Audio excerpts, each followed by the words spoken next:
Test.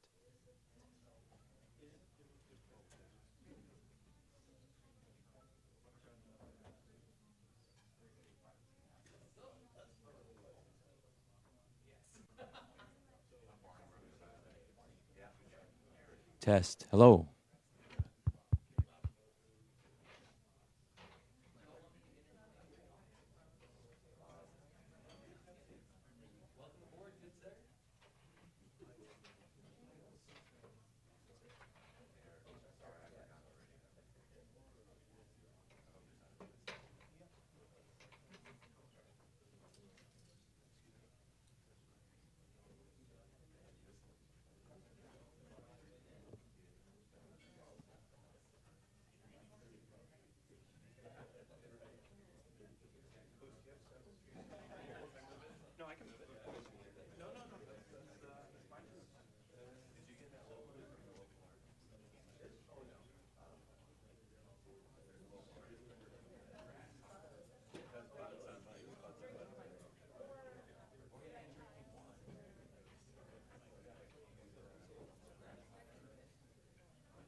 How about now?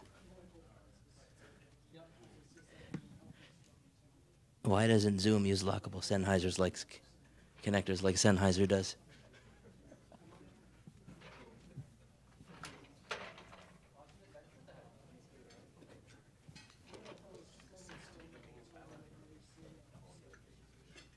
Zoom needs to use a locking connector the way Sennheiser does. Yep, they always slip out. Ah.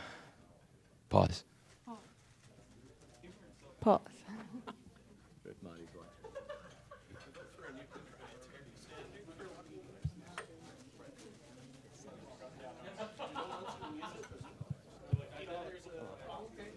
See if I have an 18th for the right length.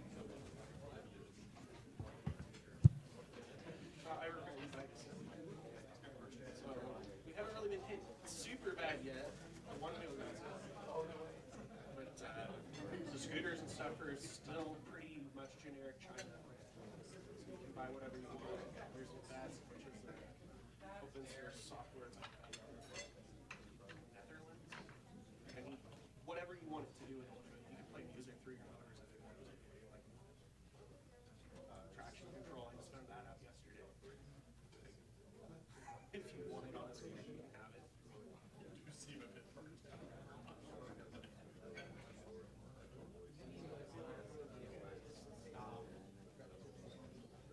It's getting there.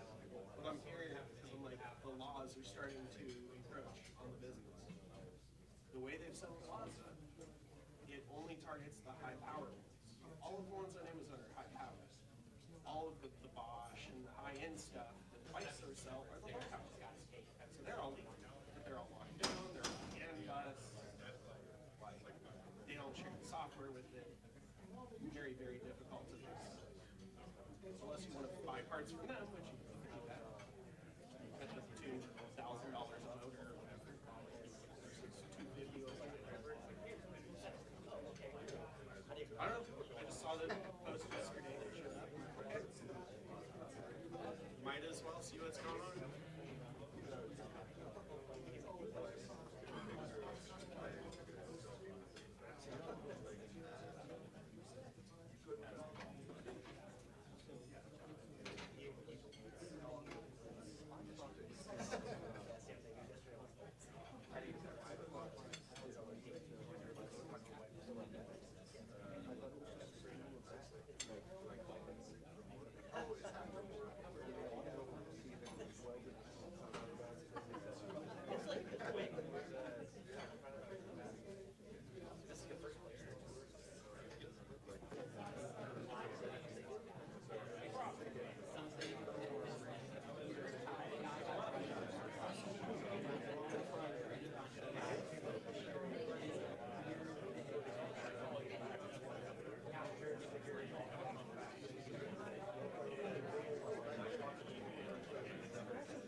Number 1,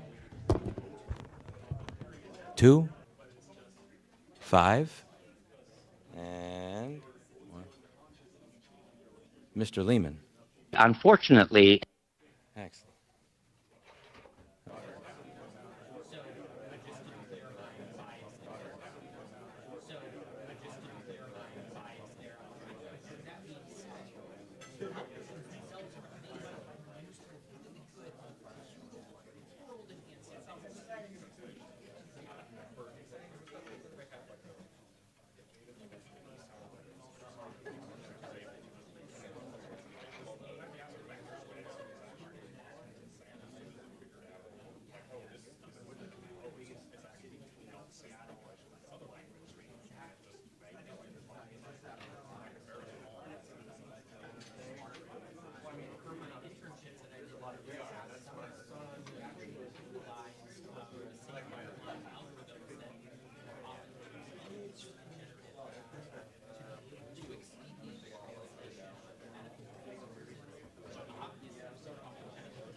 Let me go see the shirt.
Hey, everybody.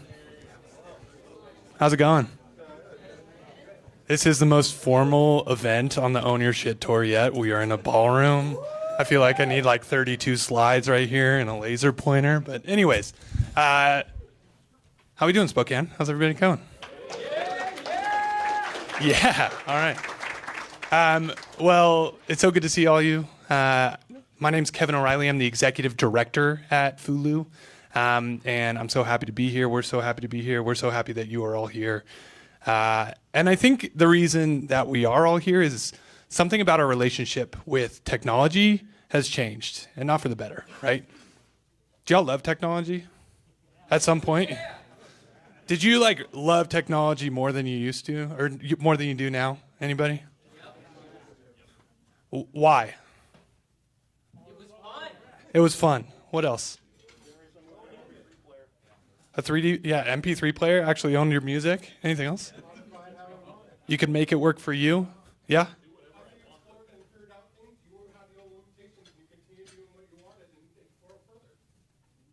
That's it right there, right? You could tinker, you could learn, you could modify, you could customize, you could make your things work for you.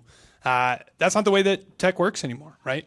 We've got digital locks that stand in the way, that prevent us from fixing our stuff, that prevent us from making it work for us, that prevent us from controlling our data. Or, you know, in the case of, you might have seen our Ring camera bounty, right?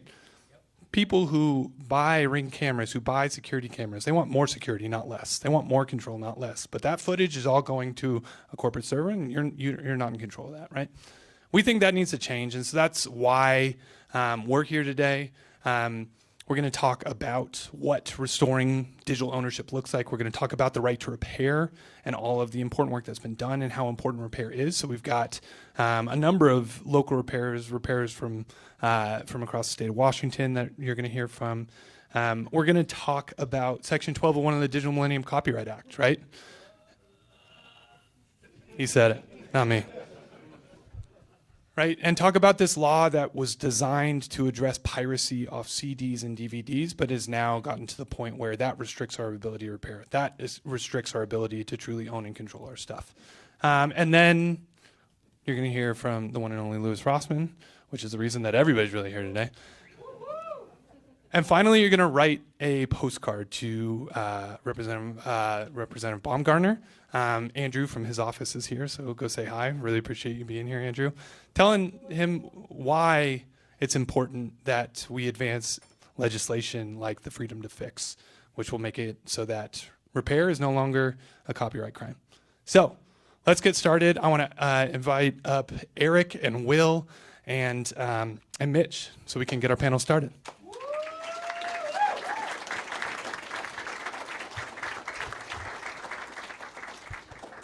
Yeah, go for it.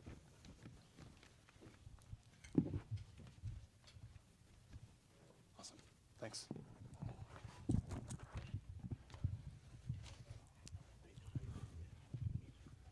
All right. Just a reminder. Real close. All right. So, first of all, I want to introduce Eric Bizar. He is the owner, the founder, I believe, of RecycleTex, which has locations both here in Spokane and in Spokane Valley. Eric, I'd love for you to just introduce yourself a little bit and talk about, why repair, and maybe if you can remember, what was the first repair you ever made? Oh, geez. I've been in business 25 years. We kind of started as like a recycling center. So as far as the first repair, it probably like 24 years ago. I mean, it was Pentium 3 era stuff. I can't exactly tell you exactly what it was. Okay. Fair enough. Yeah, I mean, it was kind of a learning experience back then. Yeah, absolutely. So. And why would you say, you started out as a recycling center? What led to the shift to repair? Well, I mean, it's just a need. So the recycle side of it, I had friends that kind of were in the IT field. They were seeing machines basically, instead of reused and properly disposed of, they're actually just throwing them to dumpsters. So that was data security. That was, and these are not small little businesses. These are some decent sized businesses too. So I mean, we saw a need there where data destruction was kind of a key component. We were able to kind of work that as a, hey, we'll deal with the proper destruction, we'll deal with the proper recycling of materials, and making sure that this information isn't getting released to the public. So that's kind of how we started. As far as the repair side, it was, it's just kind of the next step. Yeah. Like, we were big into the IT side of it.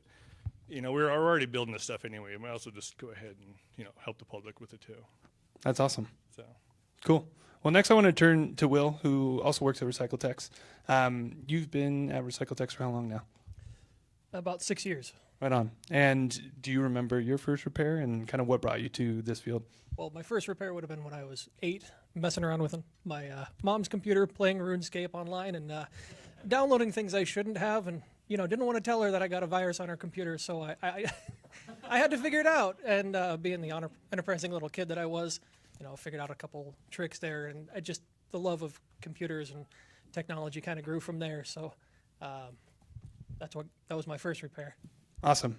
And then last but not least, we have Mitch Kramer, who made the trip out. He actually was down in Vancouver with us yesterday. He's from Bellingham. Mitch, could you tell us a little bit about Fixco, your shop out there, and how you came to do all this repair work? No. Okay. All right, Eric, I'd like to go back to you. Hi, everybody. Thanks for coming. This is amazing, isn't it, what Fulu's doing? And it's important for all of us. When I say all of us, I don't know, 8 billion people. So my name is Mitch Kramer. I started Fixco Phone and Computer Repair in Bellingham, Washington in August of 2012. I moved from Minnesota. I left a family business behind, and I wanted to create my own dream. So I did that. I did a very slow build, fixing people's stuff, making sure I built up a reputation. It was just me for 11 years. And 2017, I met with our legislator, Jeff Morris, for coffee and pitched him on Right to Repair. I was like, well, Apple's gluing this, and Microsoft's doing this, blah, blah, blah. He introduced the first bill in Washington State back in 2017, November. And so it's been quite a journey. It passed here in Washington State last year, as I'm sure a lot of you know. So we, it's very rewarding what we do for our community. I hired a team of people. It was just me for 11 years. I was going to school, part-time jobs, working slow, build. And I had our team in 2023. Got a great team, and we're growing and expanding. It's really pretty cool to be part of this movement. I didn't realize what it was when I met with him that day, what it would turn into. I was just a repair guy trying to fix stuff. Like, hey, let me fix my stuff. So here we are today, and it's actually kind of surreal to sit in this room and look around, because what Fulu is doing, I believe, is another step in a major, let's see, it's kind of adjacent, but this is huge, because who's tired of these tech companies? Raise your hands. Oh, interesting. Okay. All right. Well, that's how society feels because we're on the front lines every day. We have 20, 30, 40 people come in our door stressed out, broken phone, broken computer, broken tablet, broken game consoles, right? Well, the game consoles we kind of like, we'll get to it when we can. But we have to get to the phones and computers quickly. It wasn't like this when I started in 2012. Half the people had flip phones in their pockets, but I kind of saw where we were going. Here we are. Phone breaks, computer breaks. Most of you know, the world stops. It shouldn't be like that. People come in tears. We calm them down. It's a half repair shop, half therapy center, okay? It really is. And it's about community. Bellingham is a great community for it, too. And because they're about local. We're the only local repair shop within 90 miles that does Apple, PC, tablets, phones, game consoles. We do it all. Everybody else, there's City Mac, they're the Apple store. Well, they can only do Mac. So we're the only shop that does all of it. I've got a great team of people. So Kevin invited me to speak, and I was like, I need a road trip anyway. I should probably take a break. I work all the time. So I'm grateful to be here, and I'm grateful that everybody came out. Thanks, Mitch. Yeah. So, Mitch, you hit on a couple things that I think are really important there, right? For one, repair is so important, particularly when, within 90 miles, you're the closest shop, right? And like Mitch was saying, when your computer breaks, the world can stop. That might be the way that you work. That might be the way that you play. That might be whatever it might be. And so repair is so important. And I feel like repair is really a community-based thing, right? It's something that's vital to each community. I saw somebody in a Repair Cafe Spokane hat, which love to see. Community repair, that rocks. But even repair shops like the ones that y'all run and work at, I think are so important. So I'm curious, Will, do you have like a favorite repair that you've done for a member of the community? Well, it's hard to pick a favorite, but actually just the other day I had a gentleman come in, and I didn't expect it to become as much of a story as it did. But it was a Windows XP machine that he was still using ArchiCAD on, which is this really old, very detailed CAD program. And this was this guy's livelihood. He'd been using the software for 25 years. Now, it's not the best example because no manufacturer is going to support anything for 25 years, but just being able to actually have parts on hand for anybody to do anything, get their livelihood back up and running, their entertainment, their hobbies, it's your everything. And so being able to see those people's faces when you can get anything they've got working again, it's a great feeling. Absolutely.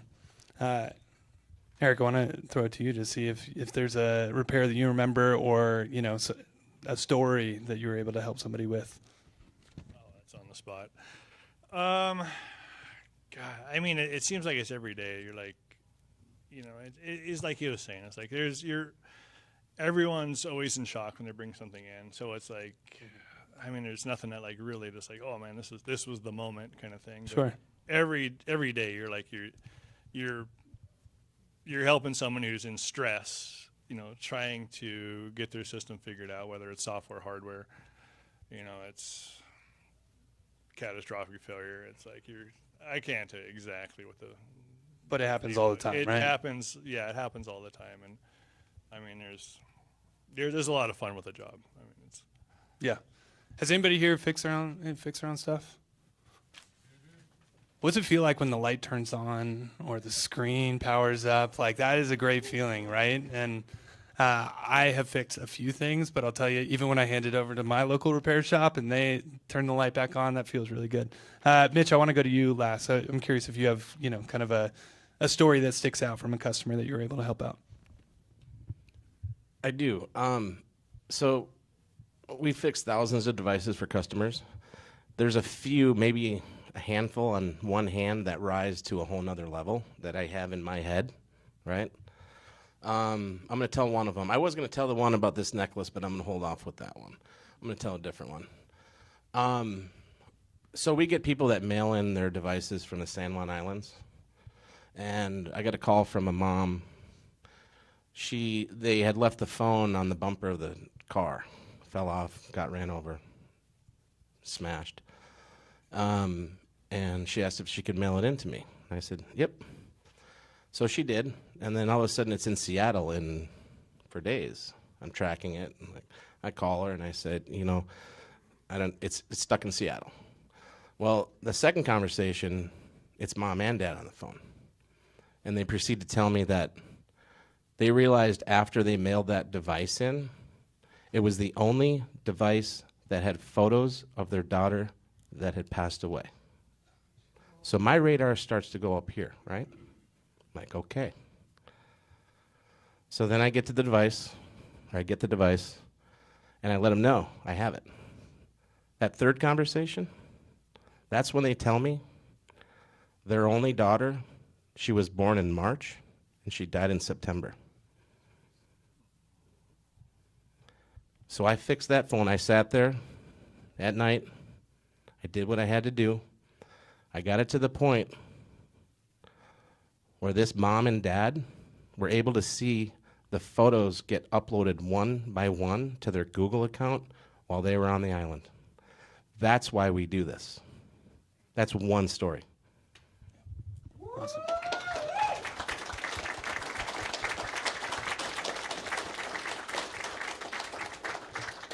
Awesome. It's powerful stuff. So, of course, as Mitch mentioned, right, after years of work, after years of advocating and reaching out to state reps and senators, right to repair finally passed in Washington earlier this year. Very exciting. I'm curious, Will, I'd love to ask you, what does that mean for your work, and just what does right to repair mean to kind of the repair community? I mean, it's really a lot. For us, it's a matter of being able to not have to fight manufacturers to get parts and not have to scrounge around on eBay for hopefully somebody's parted one out or not, and then trying to understand why a computer won't post because there's no lights, no beeps, no manufacturer documentation on it. It's just a struggle. So right to repair for us is also keeping the skills local, like you were saying, not having to ship something off for warranty because that's the only way to get it fixed. Being able to take it to whoever you want to get your computer fixed at, your local shop down the street, or maybe there's a guy you trust that you drive all the way in from Deer Park for. It's that kind of relationship and being able to trust your local community to help you out and not having to rely on some third-party vendor in Texas that drops your device and voids your warranty because they found a drop of something on it. I will say, third-party vendors in Texas.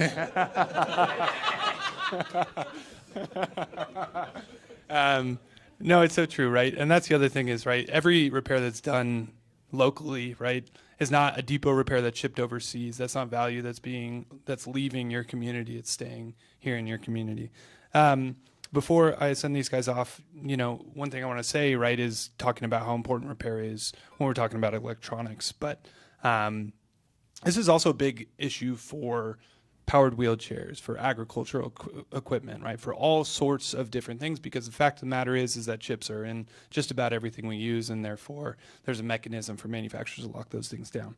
The repair law on the books here in Washington, of course, is one of, 10 different states who have these kind of legislation, but that doesn't apply to the other 40. Not to mention the fact that there are manufacturers still hold a monopoly on the ability to create comprehensive repair software. That's because Section 1201 of the Digital Millennium Copyright Act, right? The mere act of circumventing a lock for any purpose, repair, maintenance, cybersecurity research included, can end up with you being in prison, can end up with $500,000 in fines. And that's crazy. And so that's what we're working on at FULU, right? As we are pushing for, common sense updates and reforms to Section 1201, we're starting with repair because it's so clear, right? This is something that 84% of Americans fix, whether you are red, blue, purple, or whatever, wherever you fall on the political spectrum, right? This is something that can help people in rural America, in the cities, wherever it might be. Kevin, can I just jump in real quick? Please. To what Kevin was just saying, and I have been saying this for years now. I talk to every customer about retro repair. I don't need to know if they're a Democrat, Republican, does not matter. Everybody's tired of monopolies. Everybody's tired of not being able to fix their stuff. Everybody's tired of planned obsolescence. It's one of the unifying topics for all of us. So it's a topic to bring us back to having campfires with our aunts and uncles that we don't talk to anymore because of this and that, right? And friends that we don't talk to, okay? It's a unifying topic. Kumbaya. So I mentioned the ag impacts, right? We were actually in Boulder last week, and I had a chance to talk to Danny Wood, who is a Colorado farmer, member of the Rocky Mountain Farmers Union. And we actually have a clip from the interview I did with him just last week, telling one of the stories about how these digital locks are impacting his life. My name's Danny Wood, and I live in a small town in northeast Colorado. It's called Pete's. We have a large dryland farm, and we raise winter wheat, prozone millet, dryland corn, and grain sorghum, which is milo. I am the District 1 director for the Rocky Mountain Farmers Union, which is a three-state organization of Wyoming, Colorado, and New Mexico. And my wife helps me and our son, and he has some of his own farming also. And the other issue we had, and I'm actually sitting in the field right by the tractor, Case IH Steiger 370, and it was a year old. We'd bought it, four-wheel drive tractor, articulated four-wheel drive tractor. And when I bought it, an older gentleman had it, and he didn't have all the guidance system and the performance monitor and all that in it. So I had him install all that. I think it was $23,000 or something like that to have that all installed, which it's all worth it when it's working. So we had it put in. Everything was working great. We went to plant corn with it that year, and it wouldn't control the fertilizer. It was supposed to do all that.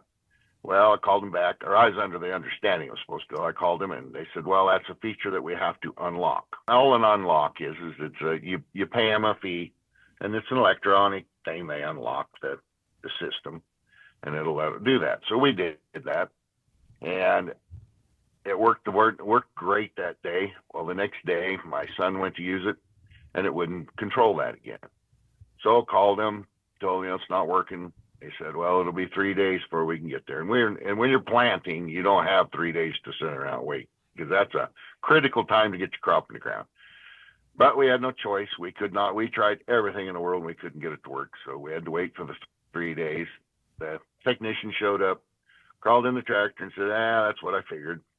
Well, I asked him what's wrong, and he said, it lost its code. It just was a 5-digit code. He said it lost that code. So he put that code back in, and everything worked fine. Well, I made sure that I took a picture of that code, so if it ever happened again, we could fix it ourselves.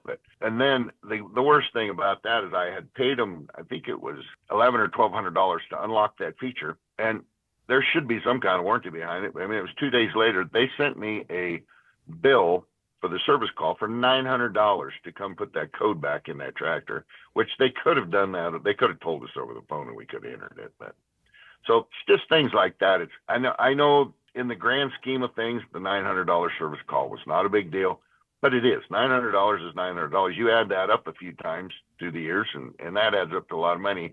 And like I said, when you're paying them huge prices up front, they shouldn't be charging you to come back out because it lost its code. That's not on me. That's on their equipment. But I just think when you buy something and you own it, you should own it fully, not own like that tractor sitting right out here in the field. I should own that piece of iron, but not the stuff that makes that iron run. When I bought that, I bought it as a unit that should run. Everything should work. And I believe in having to pay for the unlocks and everything to get everything to work, but you only have to pay once. You should not have to pay for them to come back out and enter digital code, because that digital code, when you bought that unlock, should be accessed to you. That should be your code, and you should have that forever. And that's why I took a picture of it, and we will always have that code. The kid wasn't very happy that I did it, but it's like, dude, this is my tractor, and I'm going to take a picture of that.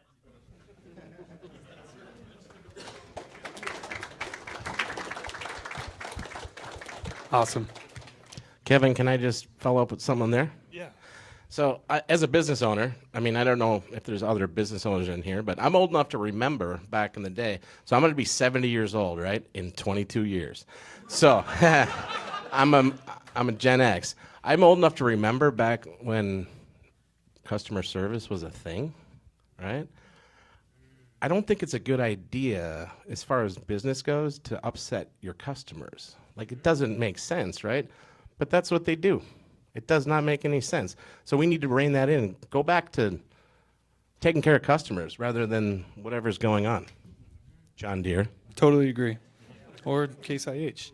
Awesome. Well, Mitch, Eric, Will, thank you much for joining us. Thanks for the repair work you do. Repair work is noble work. So let's give it up for our fixers, huh? Thank you, everyone. Cool. Thanks for having us. All right. Next, I'll hand it over to the one and only Louis Rossman. Let's give it up for Louis.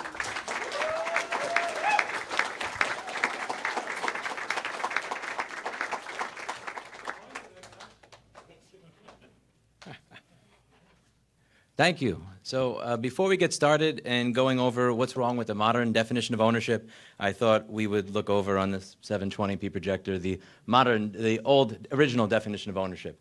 So in the 14th century, the word purchase used to mean to acquire in exchange for money or an equivalent, to buy now in the usual sense, the act of obtaining something in exchange for payment in money or an equivalent.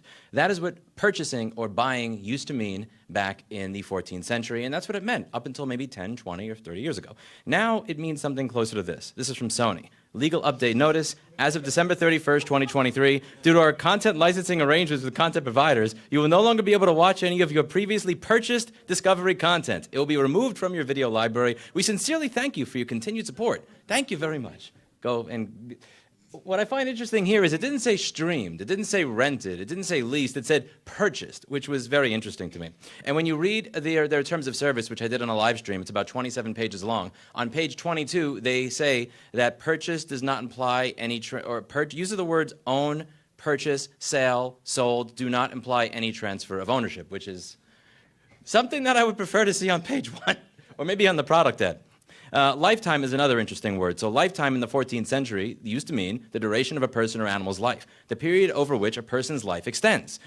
What does lifetime mean now? Let's take a look at one of the most popular college textbook providers. You can buy a license, which this 720p projector is not doing a great job here with this, but I'm glad that I did this ahead of time. $109.99 for a lifetime license, or you could buy a 6-month license for about $40 or $50, but you could pay an additional $50 to $60 to get access to your book for a lifetime. What does anybody here think the word lifetime means here with regards to a college textbook provider?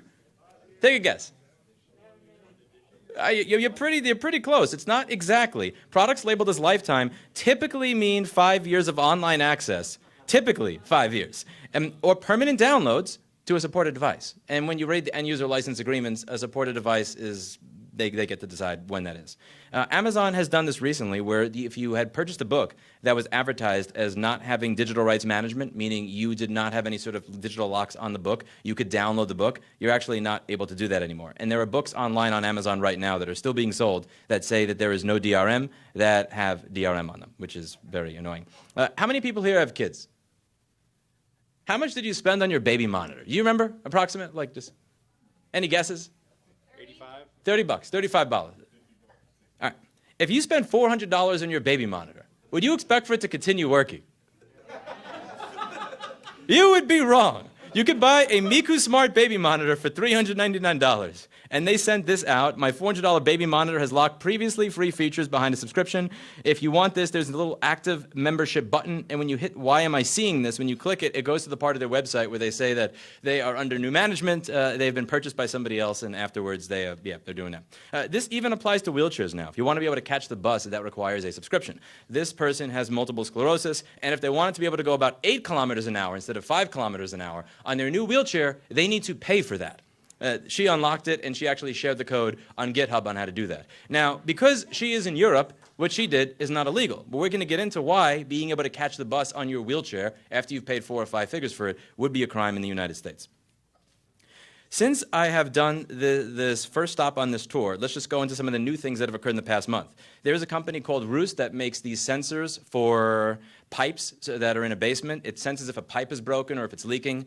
You know, not the most important thing in the world, but this is something that was supposed to die December of 2027. They announced in the next 1 or 2 months it's going to stop working. I'm sure nobody's going to wind up with a flooded basement because of that.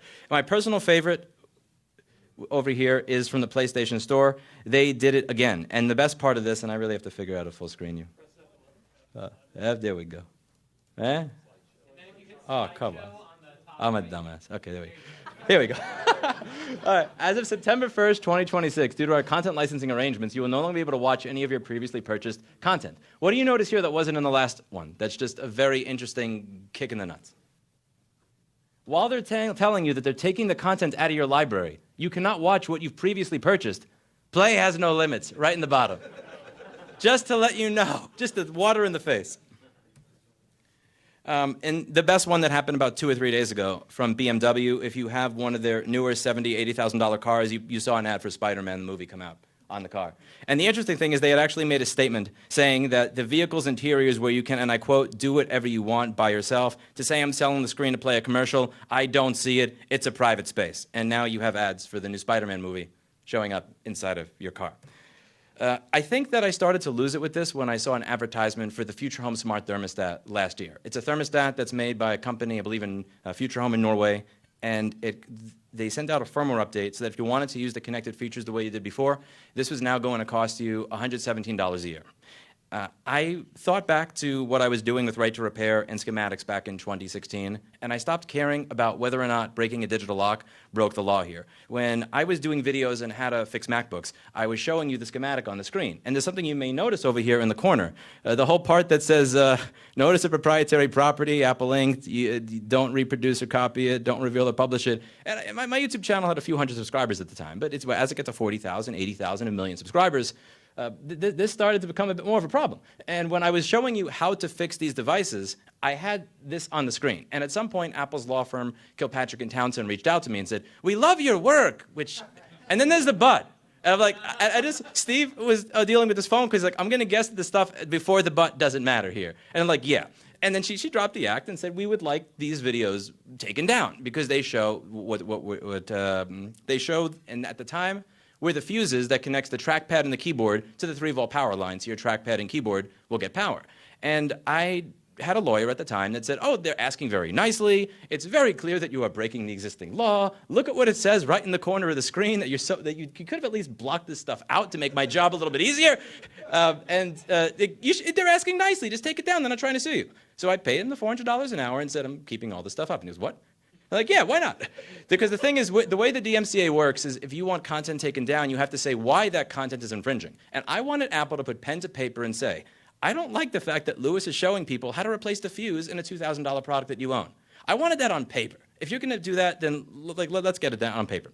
And they never did it because the absolute PR blowback of saying we don't want people to know where a fuse is horrible. And so I tried to apply that to what we're doing here, which is I know the law says that this thing is wrong. But if I see hundreds of thousands of people fixing things that otherwise would have been thrown away, people saving money, people starting businesses, people emailing me saying, I used to work at Walmart for $6, $7 an hour, and now I'm able to have an independent business making $90K a year or something out of my dorm room thanks to you. This is really cool. I figured that things would just work themselves out. So at 1 in the morning, probably to Kevin's chagrin, I released this video with an edit at the end of it saying, if you crack the firmware of this device, I will give you $5,000. And somebody actually went ahead and did that. But before that happened, the new boss of the company that sent out that firmware update that made it cost $117 a year to use your thermostat said that this is considered illegal hacking. It's regrettable that we now must spend time and resources on straightening the sought-after service rather than further developing functionality for the benefit of our customers. So let me get this straight. Sending out a firmware update that disables a device that people have already bought and paid for unless you give me money, that is not ransomware, that's a business model. But when I say, we will give you $5,000 if you can make everybody's device work the way it did before you fucked it up, that is illegal hacking. Now, luckily, this was going on in Norway, and because this was happening in Norway, that is not illegal hacking. He's wrong. There is no law in Norway that says that that is illegal. But in the United States, technically, that would be illegal. Because if you break a digital lock to access a protected work, even if it's for the purpose of repair, and you show other people how to do it, doing that, you have broken the law. And if you have done that for money, if you have a donate button on your website and somebody has given you $10 via PayPal to say thank you for your work, that can be up to 3 to 5 years in federal prison. Somebody came out with a solution that works with Home Assistant, and you could adjust your temperature right here. It works very well, and he got the $5,000. So we decided to continue doing this, and we got featured in Wired. This group pays bounties to repair broken devices, even if the fix breaks the law. And we were trying to bring awareness to the fact that this is actually a problem. This came up again with the Nest Learning Thermostat. How many people here have a Nest in their house or know people with a Nest? How many people here know what the expiration date was on the thermostat when you bought it? Do you know where it was written? Yeah, it wasn't there. There is no expiration date. They don't advertise that it's going to be turned off at some point in the future that they can decide. In spite of that, they got turned off anyway. So we put out a bounty saying we will pay out $14,772 if somebody comes up with a solution that allows people to use the thermostats again. And this was in the United States. And somebody came out, Cody Kosiemba came out with a thermostat jailbreak that allows you to use that thermostat the way that you were able to use it before. You do not have to buy the latest version. I know people that have mercury thermostats on their wall that still work. It's not one of those things that you should need to just having to keep upgrade over and over and over again. And we did this again with the Echelon series of exercise bikes. So this is an exercise bike, and they sent out a firmware update to them that would disable you from being able to use third-party apps with it. Would it surprise anybody here if I told you the first-party app had ads in it and wanted subscriptions? As if you needed another reason to not use your treadmill. Anyway.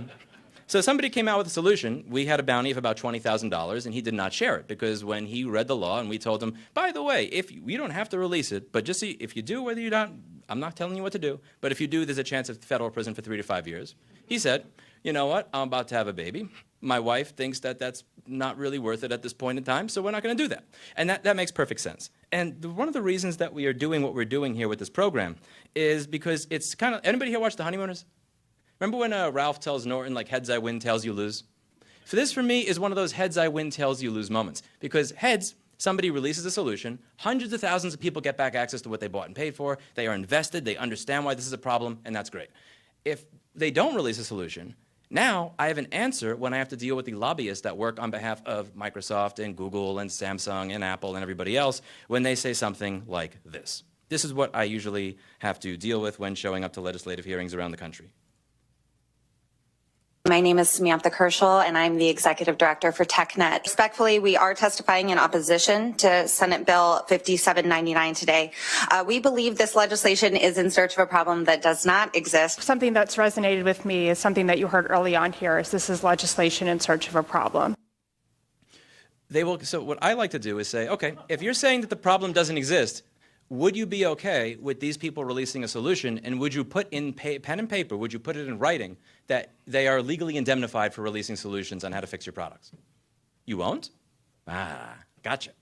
And what's more fun, this is just my personal hobby, is going through the Twitters, Facebooks, and social media of the lobbyists that say these things. This dates back to 2020. You won't find it because this Twitter and Facebook was deleted in about February of 2020. In January, this says, I am experiencing cell phone issues. The phone is on, but the screen is black. I've tried everything. It's time for, and if you click that at the time, a new phone, if only there was a place to get it fixed. Solution in search of a problem. Now, I'm a biased person. I'm a repair person. I love tinkering with my own stuff.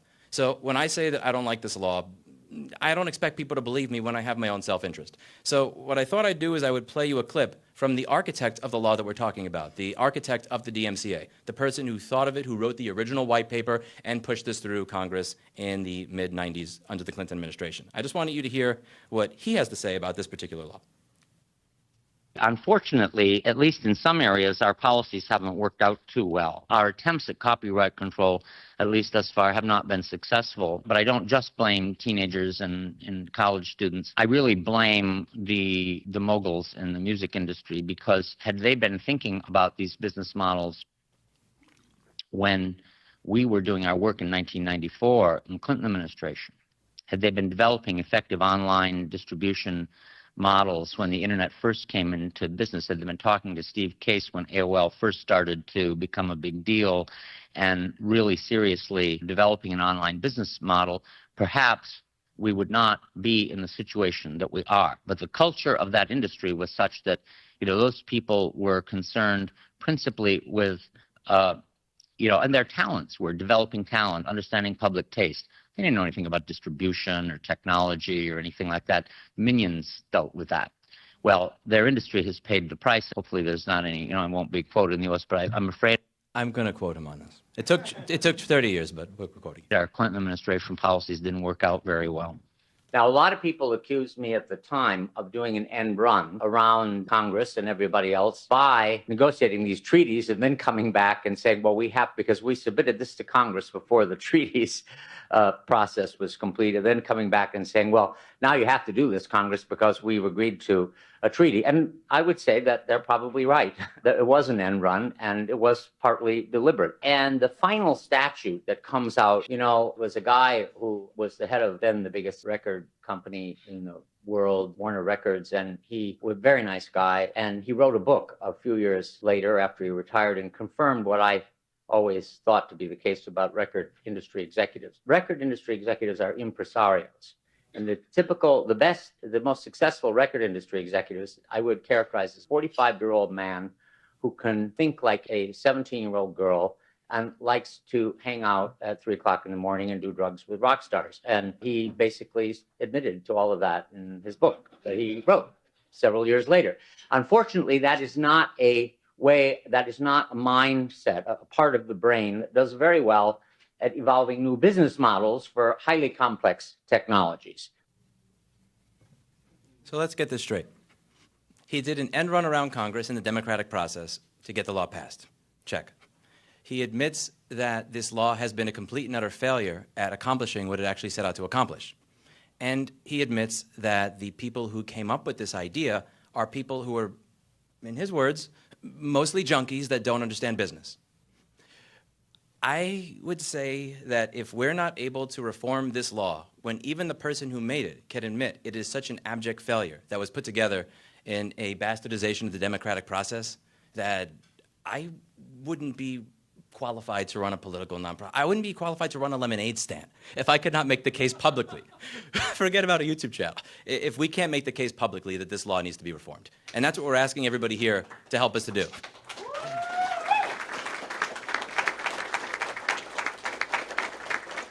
We're going to have postcards that we're going to give out, and we're going to ask people to write their stories and why ownership matters, and we're going to ask you to help us with the process of sending them out to your local congressional representatives.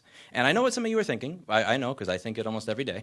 What is the point of doing this? Is this actually going to work? Is this going to get anything done? How many times has somebody here thought, like, how many times have you not done something or explained to yourself or tried to convince yourself that it's not worth trying at something because you know that failing at it would suck? Has this ever happened? Anything. Asking somebody out, having a difficult conversation with your boss. And the thing is, you may be correct on one individual item. Maybe me making YouTube videos on a channel with millions of subscribers and growing the base of people that understand this issue itself won't move the needle. Maybe working with grassroots activists and organizing and hiring lobbyists to try and move things forward won't do anything. And maybe people writing letters with postcards and calling their congressional representatives, maybe that won't move the needle by itself. But we're hoping is that two things. A, doing all the things we're doing together will get some sort of action. And B, more importantly, doing something is better than doing nothing. I understand that when you think it sucks to do something or put time into something and realize that it didn't work out the way that you wanted. But what I find in politics very often is that people believe that showing up won't do anything. So nobody shows up, so nobody does anything. So then you have things like this happen where travesties have existed for 15 or 20 years and they're on the books and the people who did them admit it and nothing changes. And what got me excited about this process in 2015 is when I walked into a legislator's office in New York. I was dressed in, I think, basketball shorts or sweatpants. Everybody else was dressed in nice suit and tie and everything else. And I was talking to this one legislator who said, the Apple lobbyist said that when you fix a motherboard on video, you're actually converting a MacBook into a PC and then telling your customers it's still a MacBook when you're done, which is fraud. And I tried to calm myself, like get the steam not coming out of my head anymore. I said, why the hell did you believe that? And he was ignoring me as I was explaining why this is not true. I'm going over, if you have a Ford F-150 and you change the Goodyear tires to Michelin, is it not a Ford F-150? Is it a counterfeit car? And he's just ignoring me. And I'm just saying, like, are you even listening to me? Why did I waste my time coming out here? And he looks up at me, he says, and I get a quote, "I'm co-sponsoring your bill, asshole," as he's signing it. And that, in a very old school New York accent. And that got me hooked on this because I realized there are Samsung and Apple lobbyists that have been doing this for 30 or 40 years, and all I had to do is show up and tell my story. That was it. The reason that these things win and the reason that they exist is because nobody bothers showing up. And very few people bother showing up because everybody thinks that showing up is pointless and it doesn't matter.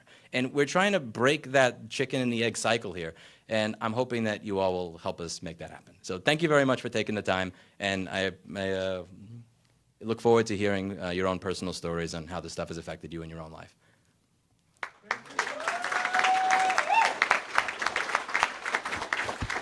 Awesome. So, along those lines, we're going to write some postcards. Before we get to that, Louis, can you just go to the slide right before that? The thing you're going to do today is write a postcard. The thing you're going to do next time is going to come from this QR code, right? So we've got our link tree here. There's a Zulip server, which is we're inviting all of the activists who are coming out to these events at our tours around the country. So please take a minute, add yourself to the Zulip. We will keep you updated on what's happening. We'll be keeping you updated on how our progress is coming, and then we'll also let you know next time that you can get involved. So while everybody does that, everybody has a postcard. Did everybody get a postcard? Anybody not get a postcard? Great. Can we get some postcards to those folks? What we are going to do, we've got an example here. If we can go to the next slide. Great. We've got some instructions. So you're going to address this to Rep. Baumgartner. You are going to share your story about why you care about ownership, why you care about the right to repair in a couple sentences. This is really important, right? They don't want just a form letter. They want to know actually why you care these things. You're going to ask them to support the Freedom to Fix Act, which is our legislation to carve out an exemption for repair, maintenance, and cybersecurity research, the DMCA. And then you're going to sign your name, put your address so they know where you're from. There's a little sticker on there, and then you're going to leave it at the check-in table. We've got a little kind of container, a little box for you to drop it. We'll take care of shipping it out and everything like that. So if you have any questions, I'll be walking around. Steffi will be walking around. Grace will be walking around. We want to make sure that we can do this. And then on top of that, hang out. Talk to each other, come say hi to us, tell your story. We want to hear about the ways that this is affecting you all in your lives because that's the most important thing. So thank you all for coming. Thanks for not being cynical. Thanks for taking the action. And let's go change this thing. What do you say?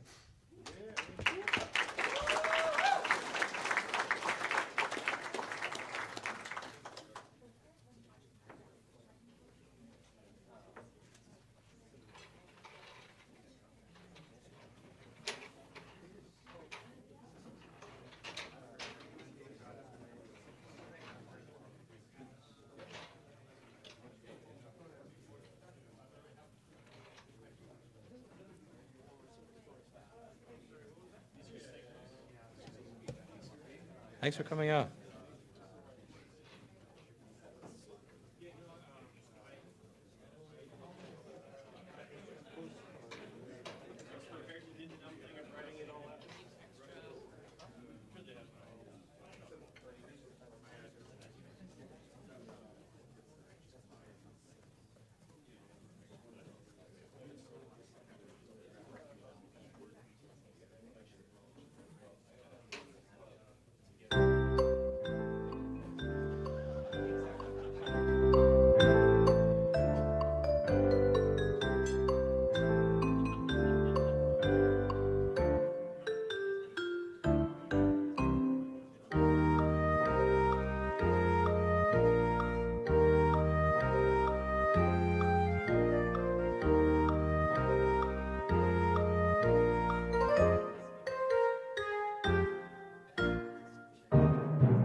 Check. Ooh.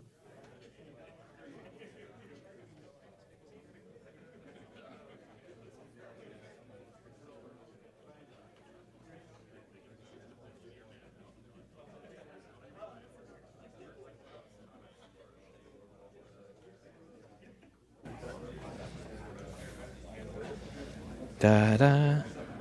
Hello. You need 48 volts of phantom. You need the phantom power.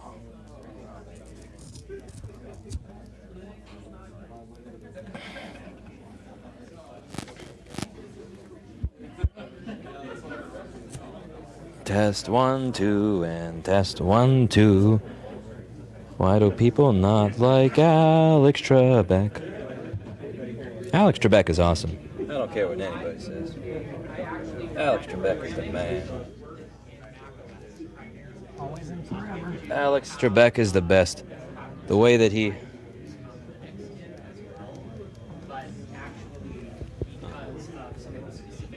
Probably take this thing off of here now, since I use that thing for walking around to people. Yeah. Let's see. How can I attach this here in a way that makes your life suck less? Oh. Thank you. Funniest little... Hi, Prof.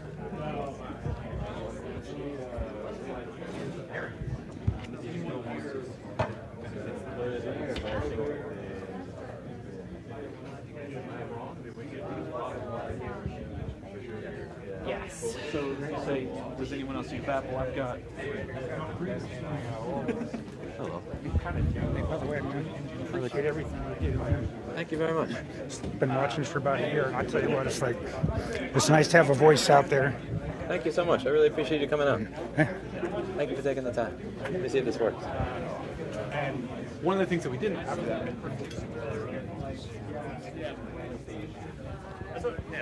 All right, Minnie, it's sound check time. Okay. Yes. Audible. And you? How about me? Can you hear me? You're a little bit quiet. I'm quiet. A little bit on the quiet I'm side. quiet. A little You're loud. How about that? What do you think of that? Maybe mine How about is a this? little. You hold this and you tell me when to stop turning mine on. Okay. Right.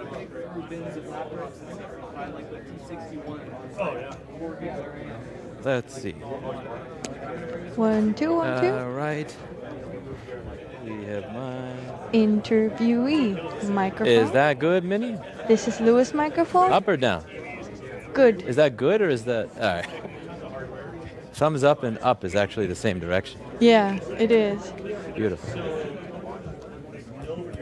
Just, yeah, this is good. I didn't realize that thumbs up and volume up is the same. So when you put your thumb up, I didn't know if you meant it is good. I'm feeling a little dizzy, so I'm... Oh, get some food. Get some food. You've done such and then we can start the interviews after I finish this. People are just going to start walking up to me at any random time. Okay, that's all right. No worries. But finish your food. Your food takes priority.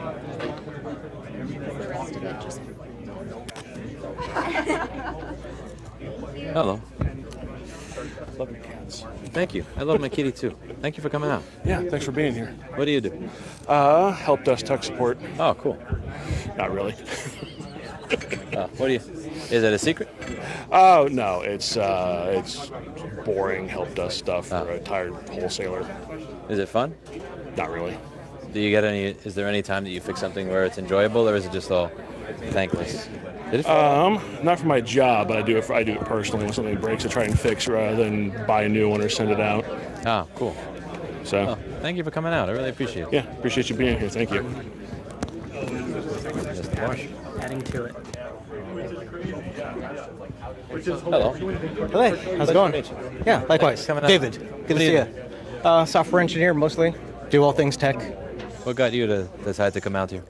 I follow local tech events and run some local tech groups, and it just popped up in my feed. So I basically mine like Eventbrite and Meetup and share those with my community, and this one came up. So thank you so much for coming. Yeah, out. I of really course. appreciate it. Yeah, you got it, man. Thanks for everything you do as well. Thank you so much.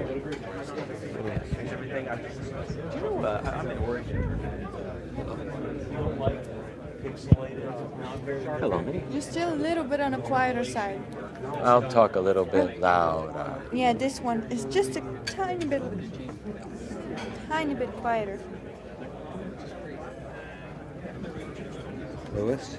Hello. I just wanted to say thank you for doing everything you do. Thank you so much. I've been watching your videos for a while, and when I heard just yesterday that you were coming today, I told my wife, we got to get down here and see you, and so we are. Thank and you we're you're very welcome. We're also going to fill out the postcards, but we're from South Dakota, so we're going to send it to our representatives Okay, there. cool. Thank you so Yeah. much. Our guy. Yeah. Yeah, but we love what you're doing, so keep it up. We're Thank you. glad you're spearhead. I don't know how you can think of the things you think of, but man, you're right on target. Thank you so much. You're welcome. Have a great day. You Thank too. All the best. You're welcome. Thank you. Thank you so much. Louis. Tamara. I'm with the Repair Cafe. Oh, cool. So we're just fighting to keep things out of landfills, and we realized that when we got here that was probably going to be about something that we didn't think was applicable, but I found it fascinating. I found it really fascinating and eye-opening, and I knew it was going on in the tech industry as well, but yeah. There's something for everybody. I only went over like the most ridiculous examples that I know of here, but we They're have appalling. created an entire website database that's getting thousands of updates a day of people just adding silly instances like this of companies taking away ownership after somebody bought Ridiculous. something. I mean, I remember all the way back in the day when I had purchased all these CDs and songs on the internet, and then all of a sudden I didn't have them anymore. It was like, how I paid for that? What on earth? That's Yeah, ridiculous. you have to go to page 21 on that Sony agreement to see that purchase, sale, sold, rent. I mean, purchase, sale, sold, own, ownership. They even put it in quotes. They put it in air quotes just to make you sound stupid. How for long has thinking that you own been? How long has that been in place? I noticed. 'Cause I'm talking back in like the late 80s, early 90s when they were first. Like I bought one of the very first Walkman, right? And then one of the very first iPhones when they came out. And I remember purchasing a lot of music back then. I didn't. Sorry. No worries. Just is assuming I own. It's like buying a CD. I always have the CD. Nobody's going to take the CD away from me. But I buy a CD online, and then all of a sudden I can't listen to it anymore. One day it was like what? I still never really knew what happened, but I mean I do now. You But paid for a temporarily revocable license that is non-transferable that can be taken away at any time. do you think that was that law was in place at that time? Not in the when they 80s. first started. 1997. Okay. So how'd they take my stuff away? I bought it before that law. You shouldn't have any of your stuff taken away. That's what I think. Anyway. Me too. Did Kent talk to you? I don't think so. Which one is Ken? I don't know The that name. Repair Cafe hat. Uh, I couldn't find him. I don't know where he went. hello. Who are you looking for? Hello. Hello, I'm Matthew Fuentes. Pleasure to meet you. Nice to meet you too. How are you doing? What do you do? What do I do? Yeah. Oh, I work in IT. Oh, cool. Yeah. What got you to come out here? You. I saw your announcement like 2 weeks ago. I was like, oh, cool. Nothing ever cool happens here in Idaho, so I came out here. Awesome. So Idaho, how far a drive is that? Oh, like 40 minutes, 30 minutes. Okay, cool. Yeah. Thank you for coming out. I really appreciate it. Yeah, it's good to meet you, man. Thank you. Appreciate it. Hello. I need to shake your hand, good sir. Pleasure to meet you, man. Pleasure to meet you. I'm from Seattle. I drove 4 hours here with my wife and kid. That's awesome. Thank you so much for coming out. Yeah, of course. Oh, well, I'm Nick's Fix. I fixed HomePods. Cool. What is this? It's the Apple HomePod. They're smart speaker. It looks like the Mac Pro garbage can version for some Yeah. But smart speaker. Yeah, no. what no. goes wrong with these usually? No power, death farts. The capacitors on the board go bad. You know, classic DC capacitor aging over time if they're not getting shaken to death. Tantalum? No, MLCC ceramics. Yeah. Short circuit or just leaky data?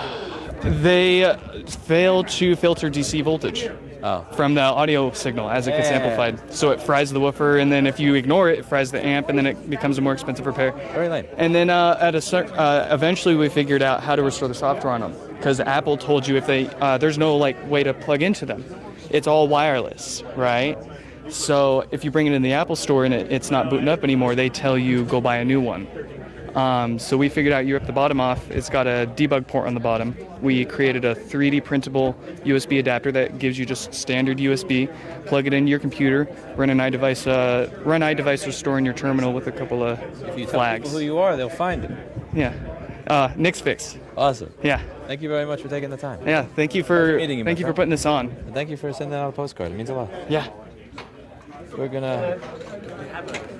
I'm biting you on your forum, like when you used to do the live streams in New York, like riding your bike and stuff all over the time. I missed that. I still have to fix that bike. So I really would appreciate that you came out here, and I've been asking you for years to come to Washington and stuff. So I'm really appreciative of all that. Last time I was here, I think was Olympia in 2020. Yeah, when that guy was telling you not to infringe the rights of publishers or whatever. No, that was the guy that said that we were going to put TikTok on people's phones. He was Oh, lobbyist for CTA. He works for Samsung. Yeah. Charlie Brown. Yeah, so. And then like 2 months or 3 months after, he said that independents may put TikTok on people's phones because they're not authorized. Samsung on the lower end A series phones started pre-installing TikTok on people's stuff.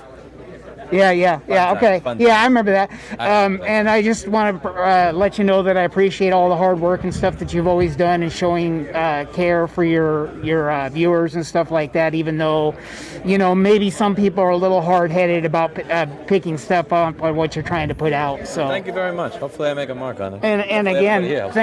thank you for nice meeting you and everything. Thank you. Thank you for coming out. Really pleasure meeting you. Given the proximity to the door and the people walking by, this may not be the best place to set up. What do you think? Move No, or too it's much actually trouble? good. Okay, in that case, I trust my camera person. As long as the people are facing the camera, it's good. Okay. Because I can zoom out and Zoom in into very well. anything you need. Yeah. You are an expert. Thank you. I just want to say thank you for bringing light to a lot of things that you do. I appreciate it. Yeah. Thank you very much for coming out. I really appreciate it. Absolutely. I just starting at your channel got led to other channels, and then I just get a lot more awareness. I didn't even know about Flock until seeing you post about it, and then it just led up to a lot Flock of until Mackenzie told me. Well, there you go. Just all the links of just communication. It's just really helpful. So I appreciate you doing all the Thank things you you're so doing, much. and for hitting all the different areas. Usually, the best way to dig a hole is hit it from all the different sides. Yes. You know. So you're doing a good job. Lillian, why do you always got to include something for you know who? For you know who? Because you know who is watching the stream. Hi, Mom. There's something else. Inside joke. Oh my God. You're good. Anyways, New York thank you City, for everything you're doing. We appreciate you Thank you coming very out here. much. Yeah. Have a good night, guys. Fuck said pause. Pause. Really? Little troll. I like starting my mornings with today's episode of How You're Getting Fucked. It's like, Yes. that's a good way to start the morning. I forget who came up with the idea for that as a program name, but Oh, well, it's so true. It's like, applies to so many things. But yeah, nice to meet you. Thank you for coming out and doing this. And yeah, it's great to see there's actually this much support for it in my own area, honestly. Yeah. thank you very much for coming out. I really appreciate it. Yeah, cool. Nice to meet you, man. Thanks for coming out. I didn't say anything. Oh, well, you should. Okay. Can you give the mic receiver that says Lewis DPA like 3 or 4 dB more gain? I'm not going to be able to make it over there like it's I appreciate it. Thank you very much. We need more voices, so. Yeah, thank you for what you do. Thank you so much. Appreciate you being the voice and being the kind of the front face of what all of us are behind you for. Thank you. What do you guys do? My family owns Coins Plus up the street, so we work in numismatics and precious metals. Awesome. So what got you interested in this? And I'm kind of like I don't want to say like libertarian minded, because that usually means like anarchistic, but I kind of care about individuals and just individual freedom a lot. Have you read Stephen Kinsella's intellectual property paper from 2001 against intellectual property? No. I think you would enjoy that particular paper. Okay, I will. I'll read it. Thank you very much for coming out. I appreciate it. Hey, what's up, Lewis? Hello. Pleasure meeting you. I'm Damien. Nice to meet you. I got into your channel when you were around 8,000 subscribers. I remember that. 2013. Simpler times. Yeah. I was pretty young back then. I was just repairing my computer, replacing a laptop charger on it, so I just had to unplug it, no soldering or anything, but it was pretty fun. And I've been sticking along with your mission so far, and I'm really supportive of it. Thank you very much. Yeah. I really appreciate you coming out and taking the time. Yeah, man. Thank you. How are you? Hello. Nice to meet you. Pleasure meeting you. Hi, my name is Cyrus Williams. And I'm a huge supporter of right to repair, always have been. I refuse to buy newer vehicles because I can fix my 2011 Honda CR-V. What year? 2011. That's going to last forever. Oh, yeah. I've already got 200 some odd thousand miles on it. Which means you have another 300,000 to go. Yep. That's the goal. That's an amazing goal. This is my other half. This is Teresa. Pleasure to meet you. Pleasure to meet you. My name's Teresa. She helps me hold the flashlight and while I'm out there in the middle of the night cursing at my That is a great couple. I love you two already. He's actually the reason why I even know of you. Awesome. I've been following you since you were going through your debacle with the New York State. So it's been amazing to watch you progress. And If you notice that before and after that, there used to be more here. We don't mention that. We don't mention that. No. I imagine it's always been, it's down here. You're good. It's the entire reason why I got the one with the cat on it, because I remember the dark void on your couch, on your armchair. Thank you. Yeah, no problem.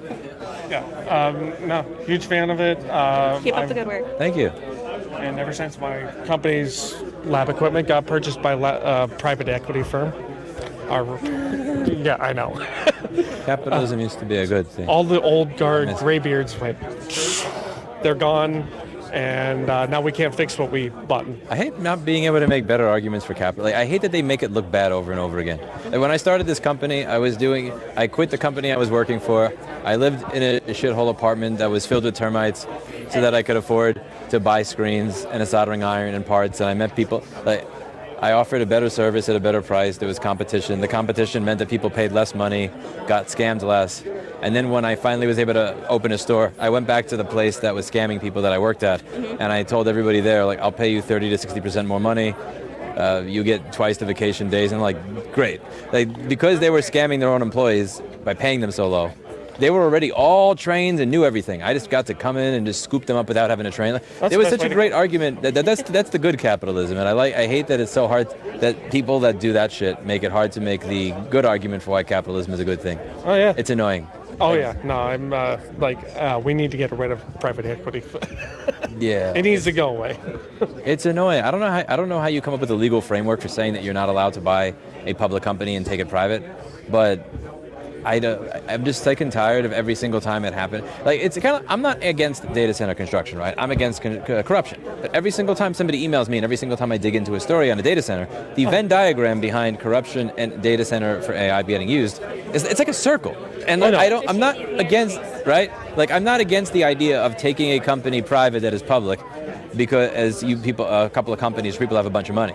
I'm just against this constant making things shittier with no fucking alternative over and over and over again. All the CEOs care about is making more money for themselves. They don't care about the little people. And I strongly believe that making more money can be a good thing. Yeah. I make more money in the long term by not fucking over my customers and by creating trust and by getting them to be very excited and happy with me existing. When you have happy employees, you have productive employees. Yeah, I've always seen it as not even, I would make more money if I screwed people. I've always seen it as I would make less money, because even if I made more money in the next 3 or 6 months, I'm going to make less money in the long term. Because you're going to scorn the people that you ticked off, and now they're not going to come back to you. Yeah, and this is, if this goes to court, I hope this doesn't come back to bite me in the ass, in my opinion.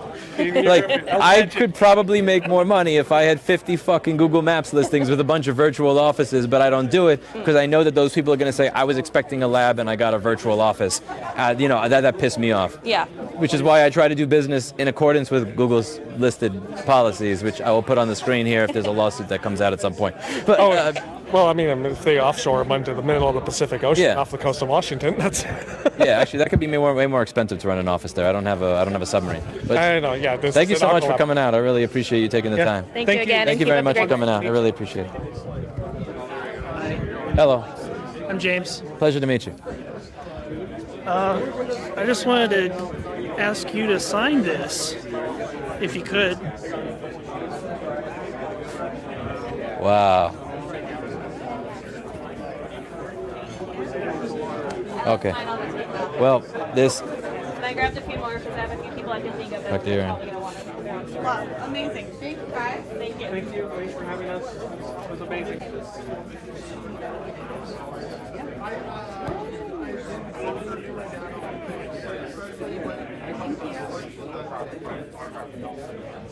Thank you, sir. That's a very fresh copy of 1984. Yeah, I still need to read it. Sony's on the path to taking away everything physical. So I kind of like that they did that because because they haven't. Ownership has kind of already been taken away in that regard for 10 years, right? The whole thing that started Stop Killing Games was that one game, The Crew. But at the very least, by taking away physical media, you are getting every normal person to understand what's been going on for the past 10 years, who hasn't necessarily been plugged into the online communities, who doesn't watch a Curse Farms channel, who doesn't watch my channel. So in some way, I'm actually happy that Sony did it, because at the very least, they're just admitting what was already true before, but people didn't know. Like there was somebody that came to the last event in Vancouver who had a bunch of games, and he said all of these games you think that you own because you can just plug it in and they work, but every single one of these games requires some weird ass activation setup. So even though you think you own this, you don't. And at the very least, by being honest about it, they're now going to get a lot more backlash than they would have if it was just a slow boiling of the frog. yeah, they're killing discs, and they actually filed a patent recently for a controller that doesn't have any physical buttons. So they're taking away our buttons too. They should really be taking away the entire controller at that point. Don't be a half bitch, Sony. Be the whole bitch. I love it. Thank you for coming out. Also, my mom says I talk too fast. Yes, she's not wrong. Hey, man. How's it going, Travis? Pleasure to meet you. I just wanted to say that I really appreciate that you came all the way up here to help us do this. I feel you've represented us more than the representative we're writing to. And I want to say thank you. I appreciate it. Well, somebody from their office is actually here, so if Which I did see that, and if you want to, by all means, tell them what you think. That is a good point. I get the experience that I had from that New York assembly person that cursed me out and said, I'm co-sponsoring your bill, asshole, and I get my off. You never know. You never know the surprise response you may get when you actually say something. That's a good point. Thank you. It's a pleasure to meet you. Pleasure to meet you, my friend. Thank you for coming out. Yeah, I appreciate what you do. Just like my dad said, this has gotten me, one, off the couch and actually out doing something. And it's shown me that I'm not alone in being frustrated with this. Just this past couple months, I've been trying to start a business teaching tech and computer literacy at local homeschools. And one of the things I ended up doing in order to get that up and running is I went to the local recycling center, bought 8 or so laptops that were left at the recycling center. Some business got rid of them. I took them home with the intent of net booting them onto a little Alpine fork that I made specifically for my students so that they could have a computer learning environment specifically tailored so that the next generation has the access that they need to be able to continue repairing things in the future. I get home with these laptops, I break them open, start tinkering with them, and half of them, not all of them, half of them have a password lock on the BIOS. None of these laptops came with hard drives, right? There is no data on the laptop that needs to be protected by a password.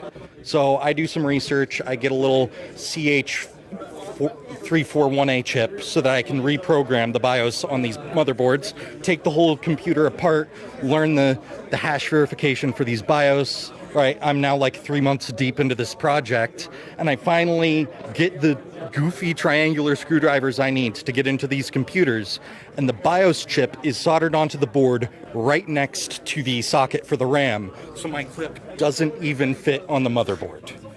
And that's fucking you annoying. go to the HP website, right, to get support for just doing a password reset on hardware you own. And the official HP response is, yeah, this laptop that you paid $20 for and are the legal owner of, the official fix for this is to spend $200 on a whole new motherboard, and it's not even in production anymore. So yeah, DMCA has gotten in the way of me trying to teach computer skills.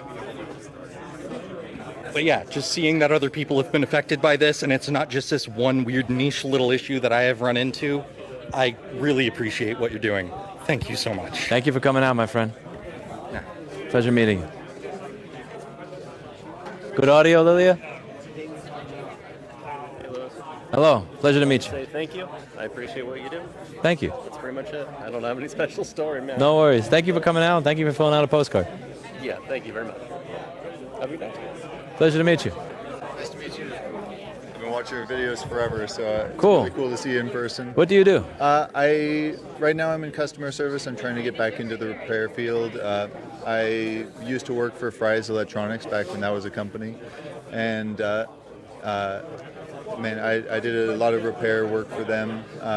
It's a really fun job, but then I had to move over here with family, so it was kind of hard to keep that position. But yeah, I've been watching your videos for a long time. I have been trying to. I switched over to Linux. I've been doing a lot of like more right to repair work and trying to be more active in that field because of you. So I really appreciate it. I like the hat. I like the shirt. Thank you. The stickers are so cool. Thank you so much. Thank you for coming out. Thank you. Means a lot. Thank you.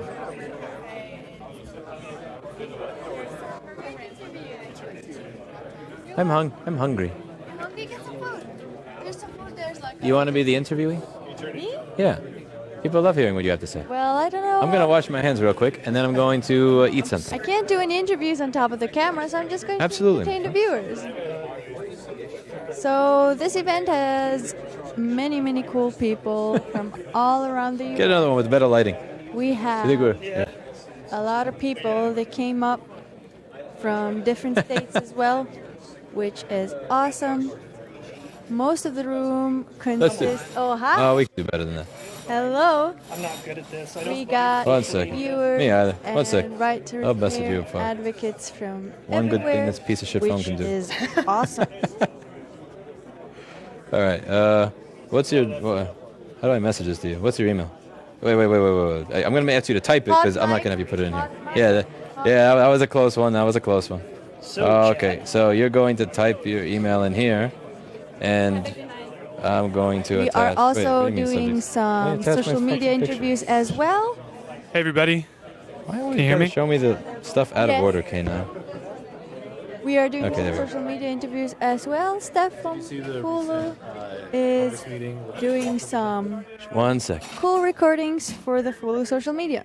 Thank you. Which one? The one where they denied about like Ben Jordan's exploits that he published. I haven't had time to see this. I didn't see when it was, but I know that it was within like the last year or so. They were denying all of the like CVEs that came out and saying, oh, those weren't real hacks or anything like that, and they have refused to patch anything like that. I'm honestly happy with that. I hope that they refuse to patch it, and I hope that they get what it is that they're asking for. Because one of the things I always try to do on my channel when I'm dealing with companies like this is I always try to hold companies to their own standards. So instead of it being me being biased, they're an asshole. And even here with Bruce Lehman, I'm not going to say I hate this law for these reasons, but I'm going to show you what the person who made it thinks. Or with We Recover Data, like I'm going to show. You asked me to preserve data. Let's see what you did to your own archive.org with your robots.txt file. If you said that the CVEs are fake, then let the chips fall where they may. I mean, some of these cameras, I think some of them, correct me if I'm wrong, but I believe some of them were running Android in single digits for an operating system. Which one? Which one? Mine? Is it working now? No. I think I may be too far away from my Zoom, from that thing over there. Maybe stand over here so the signal. Oh, yeah, I forgot. The receiver's all the way on the other side of the room. Anyway, I'm supposed to wash my hands so I can get food, so I'll be right back. One sec. Continue it afterwards. Yes, I just got to watch. I'm hungry. All right, so we're gonna continue the interview afterwards. If that's okay with you? We're going to hold off until Lewis comes back. Back there we have Steph, our social media queen, doing some interviews with a visitor to the event.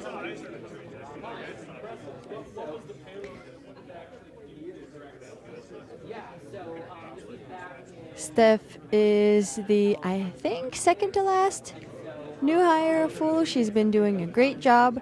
She's running the social media pages of Fulu. Please check out the Instagram at Fulu Foundation. There you can see, I think, almost weekly uploads of Fulu Foundation, posts, shorts, as well as interviews from all of the Fulu events. So if you want to get interviewed, come by.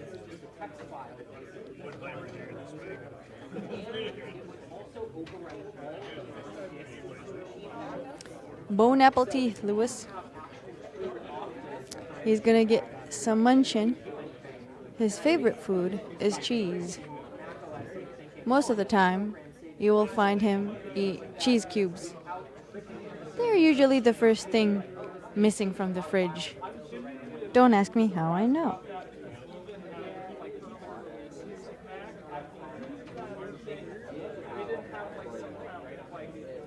Also, he's been a serial thief of my food.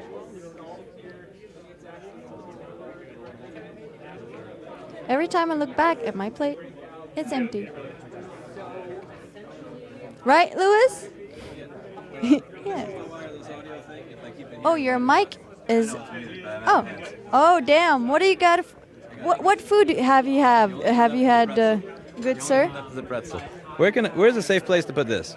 Oh, a safe place to put this is below my chair.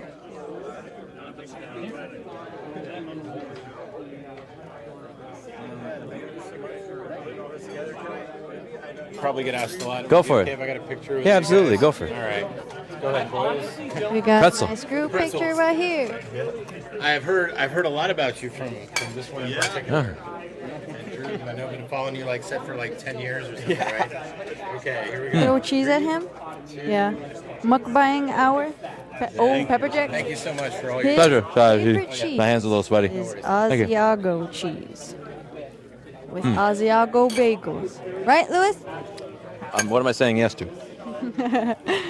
My pretzel almost fell down.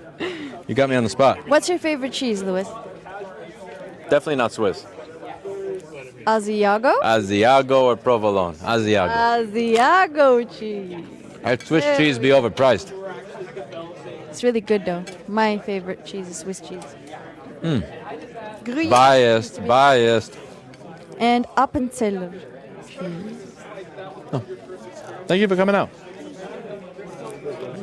Louis, have you been a culprit of food missing from my plate lately? No, because usually the food is off of your plate before I can see it. You make it disappear very quickly. What about the tacos that we ate? All of the chips, where are they? In my stomach. That's right. That's right. The one time that I finished food before you, in 7.5 months. That is a true statement, in fact.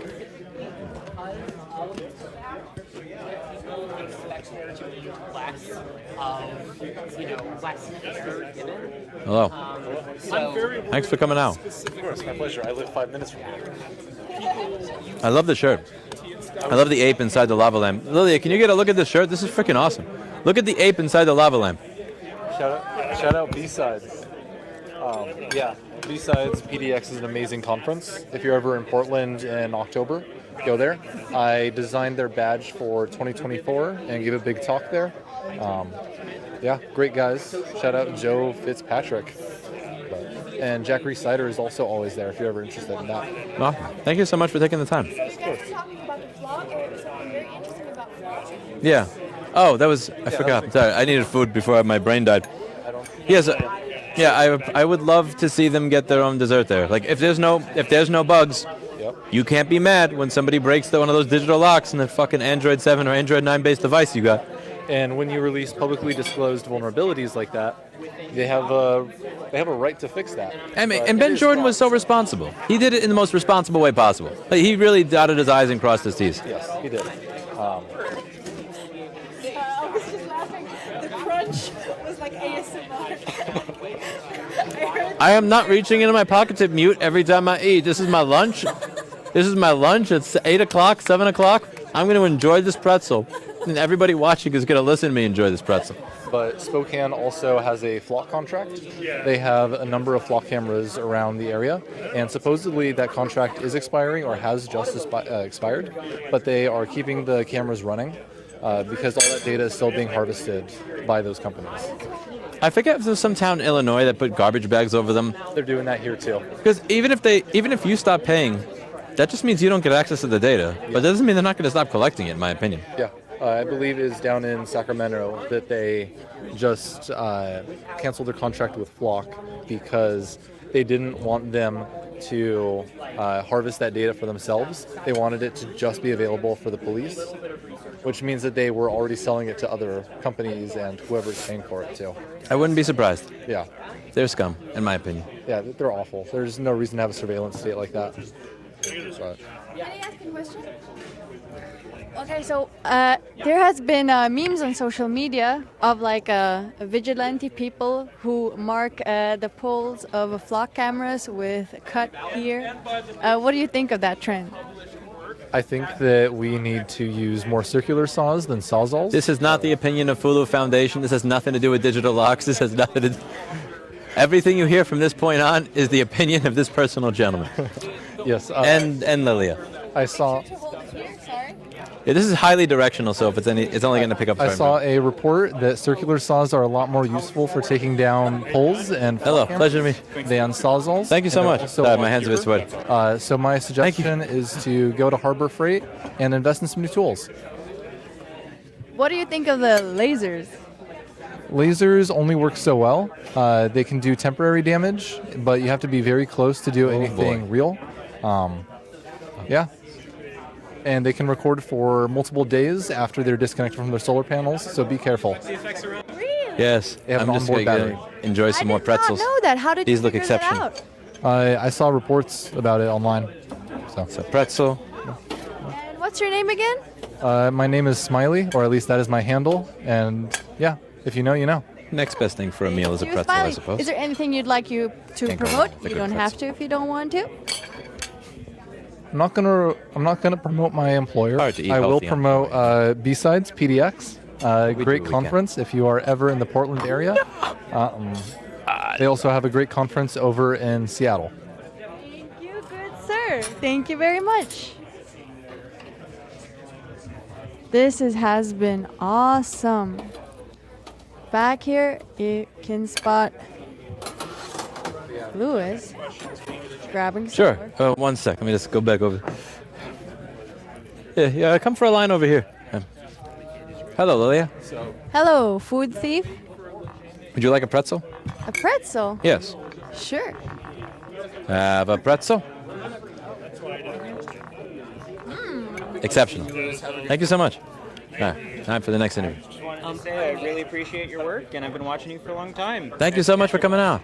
Thank you. Thank you.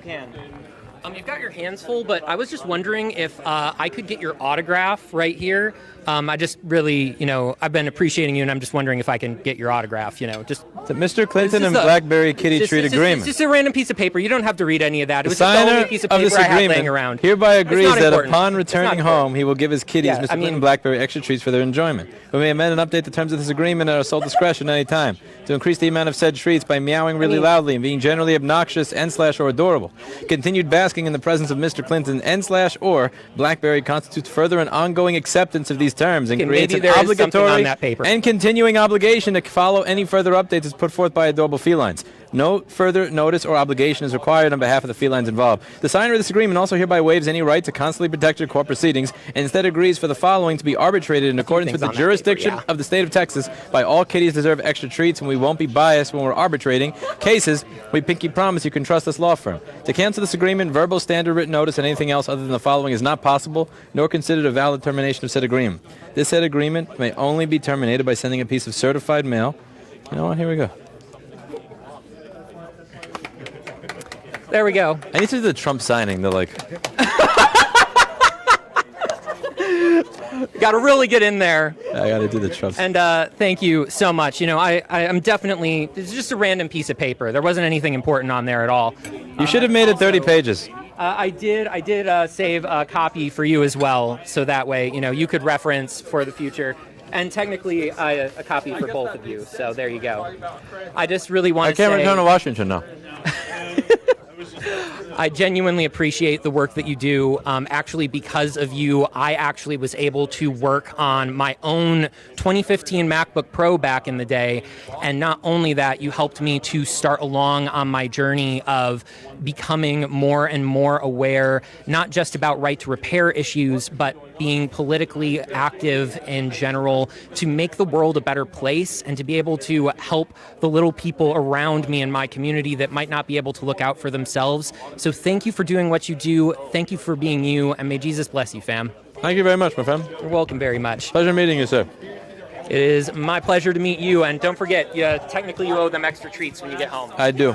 Sounds good. Thank you so much. You know what? Mars Pet Products, I think the company that makes greenies, they bought a company that makes this dog tracking thing, and after they bought it and they discontinued it, I told them we're boycotting greenies now. And there has to be there's a video on this, and I just told them we have a principled stance here.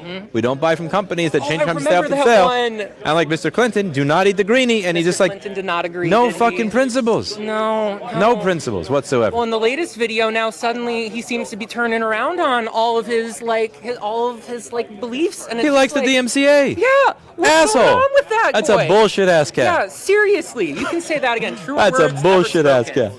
He was fucking with me the entire time. It's also probably just dementia because he actually has a failing heart. He has a heart problem, failing kidneys, and a thyroid issue. So, yeah, he's 17. So, I don't know if it is your jam or not, but I will genuinely be praying for you, and I mean it when I say Thank that. you. I'm going to be I appreciate praying for you, and for your kitties, because I know that there is no words that can put into perspective how much that sucks. And I'm so sorry, man. Thank you very much for coming out. I really appreciate it. Welcome. I'm gonna give this to my legal counsel over there. One sec. Oh, yeah. People, social. It's all open source. There's an 8,000-watt scooter parked out front of the door. And I hope that you both, in the midst of all these crazy travels, get deep, peaceful, restful sleep tonight, because you need it, fam.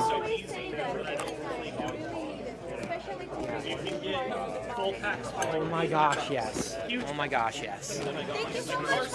You're welcome. Take care, y'all. You too, fam.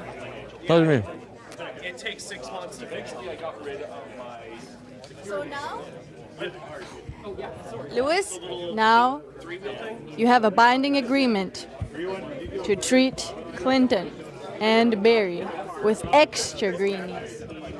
How does that feel? I really should have edited that agreement or redlined it to say that he can't support the DMCA. Fucking. Yo, that's a binding agreement. So both me and my father are fans. We watch you a lot, and we're both big into the right to repair stuff. I was wondering, would it be a problem if I got a picture with you? Go for it. One more pretzel though before I eat. All right. One more pretzel. My phone is literally at 4%. So. Finding arbitration will be handled by all of these deserved vector trees. We won't bias for arbitration cases. And I'm wondering, promise to trust us to offer. Would you be able to hold this and take a picture of the two of us? I almost took a selfie.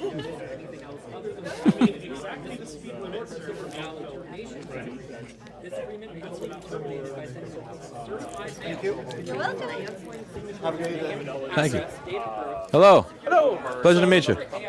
My name's Alex. I do e-bike repair in Spokane. Cool. And I have a few friends that do it. And I know you had an e-bike at one point when you were riding around the city. A little bit quick.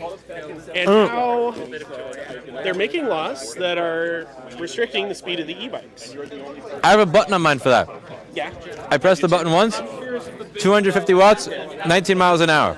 So I run. I hit the button again, 4,000 watts, 50 miles an hour. So yeah. I haven't had to use it yet. Like I haven't been stopped by a cop because I just don't ride like an asshole. Yeah, as long as you ride normal, Like, it's fine. if I'm in the middle of absolute bumfuck nowhere, I will try 40 or 50 miles an hour. If I am in a bike lane, I will not go faster than the bikes. If I'm in a street, I'll travel with traffic. And if I see a cop come by, I'll start pedaling as fast as I can. That's the correct way to do it. So that it looks like I was pedaling the entire time. But I've noticed if you don't act like a dick, people are so surprised. It's the people that do the delivery drivers that really make a bad name for everybody. I've never been to New York, so I don't know how it gets, but I've seen videos of crazy. Yeah, they just go right to... I told my quadricep in 2016 because there was a green light for me. Walk sign. Somebody's like, on one of those Arrow 7s, like my arch nemesis, was coming down the street at like 20 or 25 miles an hour. And I'm like, you know what? No, fuck that. The light is green for me. I'm sick and fucking tired of you people. I'm going to keep walking. He smacked. Yeah, I'm sorry. I forgot to give you that cable before we started. Hello. Sorry about that. Okay, so my concern with it is that the law they're pushing is going to limit all of the Amazon and eBay and China bikes and only allow the Bosch and the really fancy specialized bikes. Yeah, the thing that sucks about those is when I would look at them, I got an e-bike because it was a cheap way to get around. And I don't want to. I could spend, like on the fancier bike I got, I'd probably spend $3,000 or $4,000 on it when I was done fucking with it. But my first one, I probably spent $1,000, $1,500 max on everything I needed. And it's a great way for people that are broke to be able to get around without having to spend a lot of money in a big city. You're not spending $500 a month on a garage if you live in New York City, and then you're not going to pay for a car payment and $300 a month for insurance because insurance costs way more if you're driving around Manhattan or something. The appeal of it is that it's affordable. So when you see a $6,000 or $7,000 Bosch in the window, for me that is a meme because it's pedal assist only. A lot of these that I see, I don't know where the battery is. Like they build the battery into the frame of the bike. I have no idea how you get that out of there. If you're supposed to get it out of there, if it's made to just be fucking disposable. I think you have to disassemble the whole bike. It's a pain. Yeah. I don't even work on those. I work on just the Amazon specials. But that's all everyone really has, except for the really rich, the assholes. There's a 1%. And those, I call them compliance e-bikes because the e-bike itself is, like when it's $6,000, it's 200 watts, it's pedal assist, there's no throttle or anything else. It wants to go up a hill with me on it. Yeah, like that is and because of the insanely high price of it for what you get, and I understand that they're doing that to obey the law, but the law makes it so that it makes no sense to make an e-bike because nobody's going to want to buy that. So the only companies that are going to produce it, because it's going to be a very low volume product, are going to make it very expensive, and because they make it very expensive, it's ridiculous. So it's I call it a compliance bike. Yeah. It really doesn't make any sense to actually purchase. Good term for it. It's a compliance e-bike. Like I forget if it's Nissan. I apologize if I'm wrong with this, but I remember the really early electric vehicles. When I'm not saying Tesla is good, they have a lot of shit that's wrong, but when you look at the internals of it, like the entire front of the car is a crumple zone. And then I forget if it was the Leaf. I don't know who. It was a 2012 to 2014 era electric vehicle. Nissan Leafs were horrible for battery freezing and overheating. Yeah, when you look at the front of it, they took no advantage of the fact that the electric vehicle does not need an engine, and that this entire area in the front of the car can be made empty, and you put all the important shit somewhere else, so that when you crash, you now have a much larger crumple zone. Like I forget what the car manufacturer. Maybe it wasn't the Leaf in 2012 to 2014, but if you look at that versus a car made by a company that was solely making electric vehicles, and again, Tesla gets a lot of shit wrong. I'm not. We're searching my channel for Elon if you think I'm simping for them. Oh boy. But they took more advantage of that. So when there's some person on YouTube, I forget who, he was taking apart older electric cars and he was calling some of them compliance cars versus actual EVs, where they just took their exact internal combustion engine vehicle and just swapped this out for that without really thinking from the ground up how to design something that was worth buying. And I feel like most e-bikes that I see in a store, I would prefer to buy one than build one because I don't have the time anymore. The reason I haven't done a video on my e-bike, it got fucked up in the move here, and I have no time. I love fixing shit when I have time. I have none. I would love to just buy one that doesn't suck, but even if I want to spend $6,000, I'm getting something that's ridiculous. Yeah, it does seem to be that way at the moment. The market is just flooded with junk. Everything is junk. Even the Amazon, the super fast ones. Like what I wrote here is some China scooter I bought in Phoenix. And the fold mechanism, you can shake the whole handlebars. There's no stability to that at all. So I tighten the bolts every 10 rides. It's terrible. Or you could get a specialized compliance bike where now you're spending $300 a part to fix it. So the options aren't there, and now the law is stopping it. So I'm worried that there's going to be a law that will stop it. I'm worried they're going to continue with this law and police it out of existence to where even the pedal bikes, if you watch Europe, they have dynos. They bring a dyno out to your bike, and they put it on there, and if it's over 250 watts, they take your bike, and they fine you. When you say they take a dyno, explain to me. So have you heard of a car dyno before where No. you put it on there? Okay. My brother does. My brother is a police officer, and he does this. I used to joke about I don't think that there's no fucking way the NYPD has a multimeter and is measuring the output from my XT90 connector. You're saying that they have... So they have a thing, and you put it on there. It's like a treadmill for your bike, and you rev your bike all the way to the full, and it measures how much power is coming out of your wheels. So if I have a button that switches me back to 250, You're fine.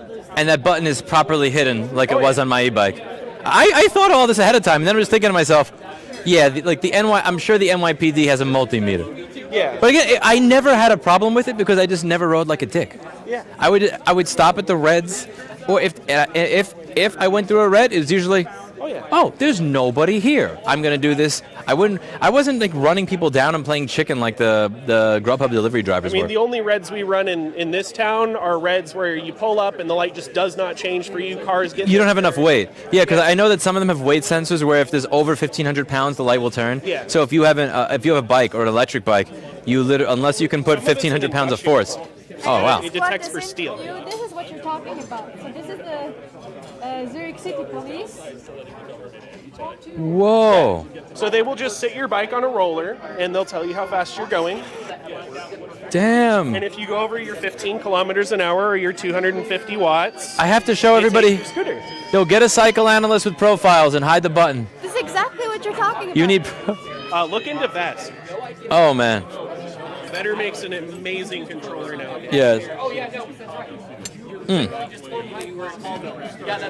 Well, pleasure talking with you. Yeah, you too. I don't want to hold up the line. There are people waiting, so thank you for your time. Hey. Pleasure to meet you. Yeah. Hey, my hand's ready. I'm Nathan. I just want to say thanks for everything. Kind of loosely follow you, so it's been great just to kind of see all the work that you're doing. So I work in the medical industry, so it's a little bit tougher to get into that for freedom to fix, but hopefully we'll get there eventually. Awesome. Thank you so much. Yeah. All right. Have a good one. Hey. Pleasure to meet you. I just want to say thank you for teaching people that we can do stuff. We need less apathy in the world. I agree. I remember in 4th grade, I tried to arrange a walkout for Mrs. Friedland's class because she wasn't letting people go to the bathroom. She would say no, and she had the smirk on her face because she actually enjoyed like fucking with kids. It was a horrible teacher, and I realized that if 30 people in the class just walk out, they're not going to detention all of you. But I could never get everybody to do it at the same time. And I feel like as an adult, I'm just trying to do the adult version of what I've been trying to do as a kid. I don't like tyranny. I don't like bullies. I don't care if it's a private company or a government. I just don't like them, and I've always had this inclination. And I'm still trying to get people to realize that if enough people do something, that you can make change. But it's always hard to the whole, the chicken and the egg thing. Thank you for coming out. Have a good day. Oh, pleasure to meet you, my friend. Nice to meet you. So, I've listened to your videos at work for like years now, but not too long ago I inherited some old like 2016 iPad. It's crazy to call that old, but wouldn't turn on unless it's plugged in. And so, took it to an independent repair shop, and they said they can't work on it because it's like glued or something. You probably know more about that, but it's like the screen is glued on. So I took it to Best Buy, which is authorized by Apple. Apple said to take it there, and they said it was too old. So I'm like, what the heck? So I look it up, and your video ranting about Apple, it's one of the first things to come up. So yeah, then I got back into your videos. It just, just the tech rants. They're fun to listen to as background noise. The annoying thing about iPads is that because the screen is glued in, like if the screen to your particular device is $200 or $300, and I have to if there's a risk of breaking it as I'm opening it to work on it, I'm trying to think of the medical analogy. I remember talking to somebody about endometriosis who had I knew somebody had horrible endometriosis, and it's like this horrible thing. And the thing that every doctor was arguing in the field about what causes it, how to fix it, how to deal with it. And one of the primary things that I remember coming up is just the fact that to actually figure out what's wrong, you have to open the person up and actually take a look inside of there. And telling somebody, like, hey, by the way, I have to do this expensive surgery that's highly invasive just to even figure out or come up with a theory as to how we actually treat you is a really shitty thing to say. So they just kind of wind up making these guesses on what's wrong with it. And iPads, it reminds me, this is probably a horrible analogy because I'm tired, but it's like it's kind of like the endometriosis of actually fixing devices, because in order to figure out what's wrong with it, is it a board issue, a cable, or something else, you have to remove a very annoyingly glued in and expensive screen that the customer, rightfully so, will be very fucking angry with you if you break. And, putting it back on the device if they say, that's too much. I offer a free estimate. I don't charge people for something if I can't fix it or you say no. But if I say, if I do that, now I have to put it back together in a waterproof manner and make sure I didn't break it. So that's why a lot of people say no to fixing those. that's also why it really annoys me that they glue it together when there are millions of other ways to create that type of product where it's not glued together. He was saying, he's like, if you want to try it yourself, you got to heat it up. And I'm like, heat up the glue, and I'm like, I don't know. It's I'll just very, keep plugged in. yeah, it's very annoying. Yeah. Well.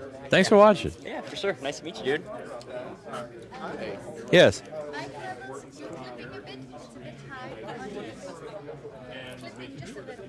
Oh. Okay, I lower. Let's lower mine. Well, luckily I have this little 32-bit recorder that can never clip. For the recorded version of this, we will be never clipping. Oh. Pretzel. So hungry. Hello. Just got no rest, huh? That's my lunch. My lunch is a bunch of pretzels. Always got something. Yeah, to be honest, I don't really have like a big story about why I want to support stuff.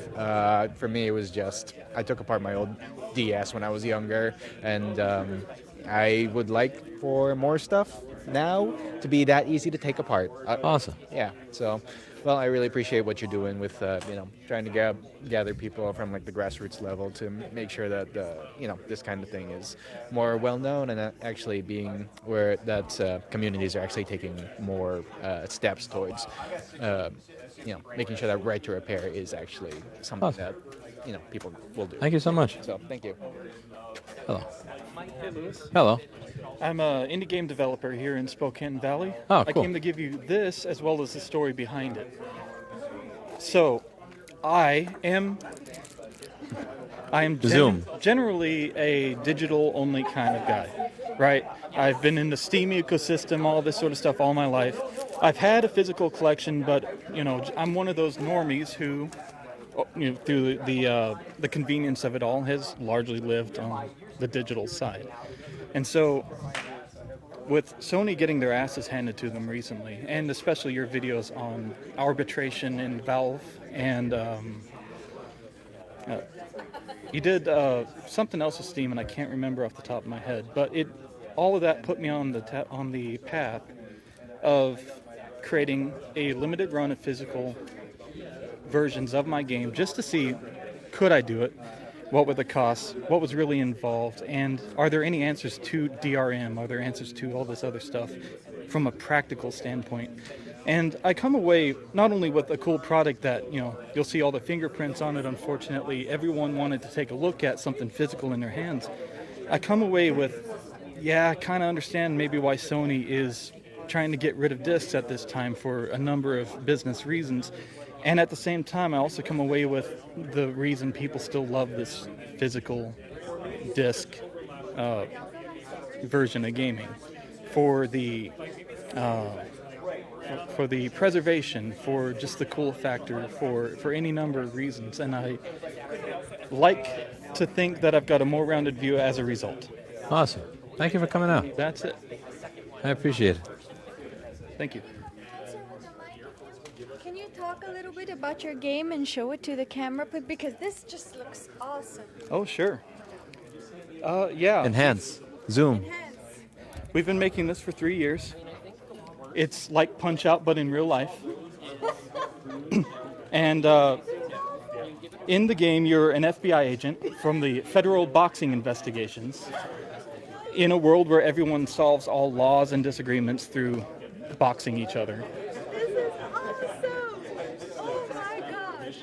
Please tell the name of your studio and where can people find your games? We are Exceptional Games, INULL, in Spokane Valley, and we're on Steam. You can type in Wrath of the Karen. That's so awesome! Thank you very much for the showcase. I appreciate all that. I'll put this back on auto. Since we're not looking at the screen anymore, I can have the camera do the work for it. I appreciate the enthusiasm. I truly didn't expect it, but Thank you. I hope that if you're not a gamer much yourself, that maybe a nephew or someone will. Nephew. Maybe a little. Yeah. Well, that'll work too. All right. We recently discovered the world of retro gaming. We've been doing some some retro gaming emulation, like N64 games. We've been playing a lot of Mortal Kombat, a lot of Street Fighter. He always says I cheat on that game, which is not true. The machine said cheap. By the way. They called you cheap. Have you tried one of those Mr. FPGA game consoles, basically? No. They're hella expensive, but there's a reason that going back to the original hardware for classic games matters. And having a proper TV with as little input lag as you can possibly get. Because otherwise, I think a lot of these classics, especially the Punch-Out series that inspired this one, if you play this on a laggy TV in any modern sense, you're going to have kind of a bad time. You know, there's that preservation aspect of it that I really respect from the hardware side as well. I was watching this one video of this guy that fixed the oldest, largest Trinitron. It's like a 42 or 46 inch. Over in Japan? Yeah, and Sony wouldn't let the guy that developed it have a conversation with him. Yeah. And it's just weird because this is your pride and joy. You don't sell this shit anymore. You don't even sell anything remotely close to it anymore. Sony is in decline in many ways as a company. And the one crowning innovation that you could have had a really cool conversation about, and you stopped the guy from having it. Right. Probably one of the greatest engineering feats of the time to create a tube TV that large. Insane. Yes. But, oh well. Sony, I used to love them. I would still like to love them, but they have to listen to the players. The Yeah. people that actually buy the games. Play has no limits, as you saw. As we saw. Thank you so much for coming by. Thank you, sir.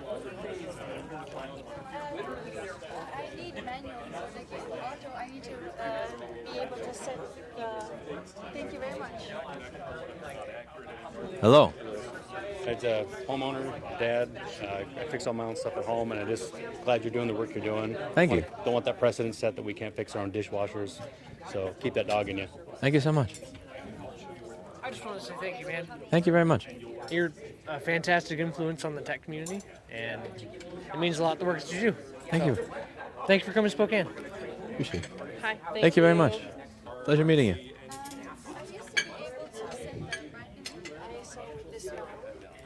So let me show you what you do, Minnie. All right, so you hit ISO. Hit ISO. Yeah. Awesome. Thank you very much. So one thing is, usually, you open the iris, you put this as low as you can, so that, and then if you don't have enough, then you use gain. Yeah, makes sense. Thank you. You are the best. Whoa, that would have been horrible. That would have been bad. That would have been bad. I don't have a great story or anything. I just wanted to thank you for what you do, and I genuinely find your YouTube channel interesting. Thank you very much for coming out. And just before I got to work today, I saw your little, hey, we're in Spokane. So thanks for coming out. Thanks. It's really great to see other people that enjoy and want to see better changes for people in the tech community and just right to repair all in general. So Thank you. Pleasure thanks for meeting. your time and your effort. Thank you for coming out. Hello. Yeah, I'm just getting ready to go, but I just want to say thanks for coming out and just, yeah. Thanks for being here. Yeah. Thank you so much. Just wanted to say thank you also for coming out. I've been watching your videos since it was mostly motherboard repairs and kind of missed those a little bit, but I can always go back and watch those. And I have reasons separate from this that I needed to call Baumgartner's office anyways, so I'll call him and add this to my list of reasons I'm calling. Are you talking about a bill regarding data center stuff or something else? It's totally random. It's actually some work with the Civil Air Patrol that I'm Okay. doing. So Interesting. Very random, but I'm teaching, among other things, separate from most of those things. I volunteer with the Civil Air Patrol, and we have a program called Cyber Patriot where we teach cadets how to repair VMware images that are damaged from somebody that may have had a problem on the computer, a cyber attack, or just poorly configured. So we're teaching them at a young age some of those things. I also try to teach them how to repair the computers physically themselves, and I usually stick to the component level repairs, not the soldering level that you've done, and I keep trying to hopefully find somebody that I can work with to get to that level someday. Awesome. So Thank you for anyhow, thank you for being here. I appreciate Thank you for taking the time. Mhm. Hello. Hello. Pleasure to meet you. Pleasure to meet you. My name's Jeremy. Lewis. I've been very much passionate about the work that you've done. Honestly, I think of you a bit of an American hero. It's great being here with you. And also great to have you here in Spokane. Something that I think is really wonderful is this might be a little bit off topic, but Spokane, where we're at right now, has never had any flock cameras in it. We've been very passionate from the very beginning. When legislators tried to get in here and say, hey, this will be a great trial ground, we said, no, just keep it out of the city limits. And recently, we just kept finding it so much that in the end, even the county ones from our sheriff's office have gone down recently. They flipped the switch, and it's really proof that continuing to be passionate advocates for real change can actually make all the difference. I'm a real big believer, and being here today really means a lot to me. Thank you so much for taking the time. I appreciate it. You have a good day.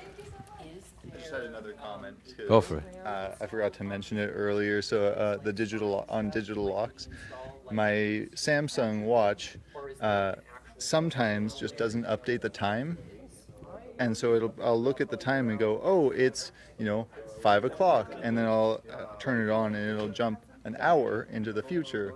And I'm like, what's the point of a watch that doesn't tell the time? And if I could break the digital lock that is in there, maybe I could get a different watch face, like a different software on there that would actually. I miss when you could actually change the operating system on running on a Samsung phone. It's been like 7 years since that was a common Right? thing. I would love to have done that on this phone here, but I'm gonna have to switch to Graphene OS on Pixel next time I Be buy. careful installing the stock operating system, because I hear that they are known to install TikTok on people's phones without their permission. Really? Oh yeah. You are tilted, Minnie. Just a little? A lot. Oh, why are we tilted? Oh, here we go. Thank you. Yeah, thank you.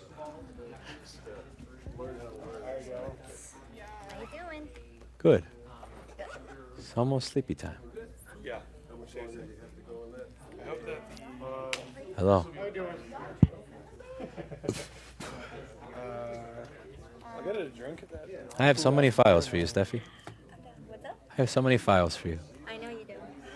Don't tell me, right now. Let me think about it another day. Push. Oh. People have questions for you. Yes. Right here? Right now? What is that? What is the question? Oh. Let's see. Why? What is your? She deserves some praise. Hello, this is Steffi. She is our awesome social media queen. Hello, Steffi. How are you doing? I'm doing amazing after this event. We all need some sleep today, don't we? All right. So how has it been managing Fulu's social media? It's been amazing. I've learned so much in this position, and I feel like I'm trying to do due diligence to what Fulu really is about. So hopefully, if you follow us, that you guys are liking the content. And I'm always open to constructive criticism. So yeah, please go follow us, guys. We post a lot of good stuff, and we always share Lewis's YouTube videos in short form if you don't have the attention span for his longer form stuff. So yeah. That's awesome. You're getting a bunch of compliments here in chat. Now, on what platforms can we find Fulu content? You can find us on Instagram, Twitter, X, YouTube. We have our own page aside from Lewis's page, and we also have a TikTok. So yeah. Awesome. Thank you very much, Steph. It has been a pleasure talking to you. Love you. Thank you. I feel like Steph deserves a lot of praise. She has been doing a great job with Fulu social media, so please check out our Instagram. Hello. I wanted to say hi. Pleasure to meet you. Likewise. Graham, I wasn't sure if you're doing just fist bump, but Ah. I just started following you a couple months ago, maybe in the last 6 months or so, and I was like, oh, this is another big YouTuber, and I started hearing, like, you make some really good, compelling arguments that align with, the right to repair and stuff like that, and I was like, this guy has some cool stuff to say. So I've been entertained and getting some pretty good inspiration.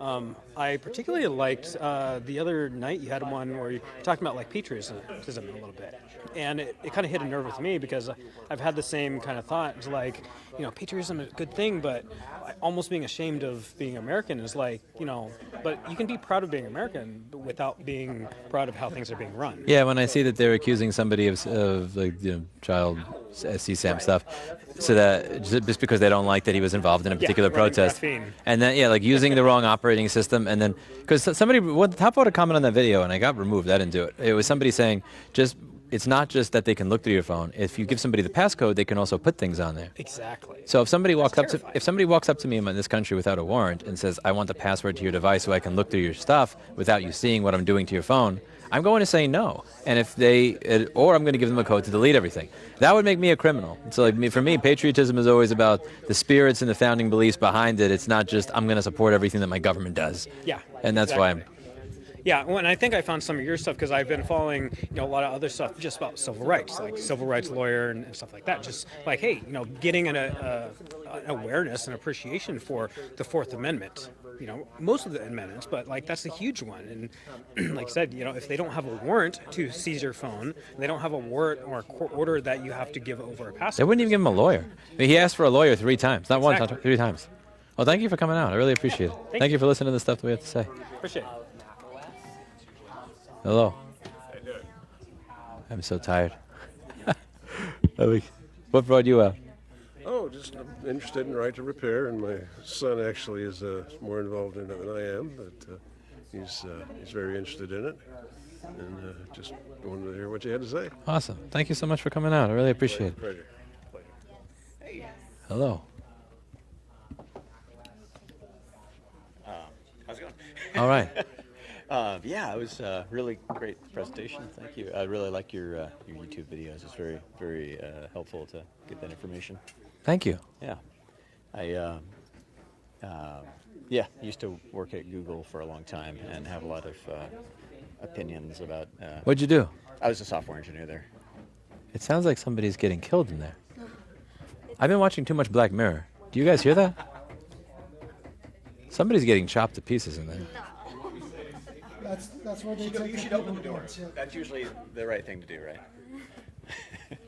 That's not how we solve disputes. That's about that. I'm going to end it. I'll give it over to Schutzley. I'll do some final words. All right, let me get the camera back out. Make sure it sees me. All right. All right, many lips. I'm gonna give myself some shoes. Okay.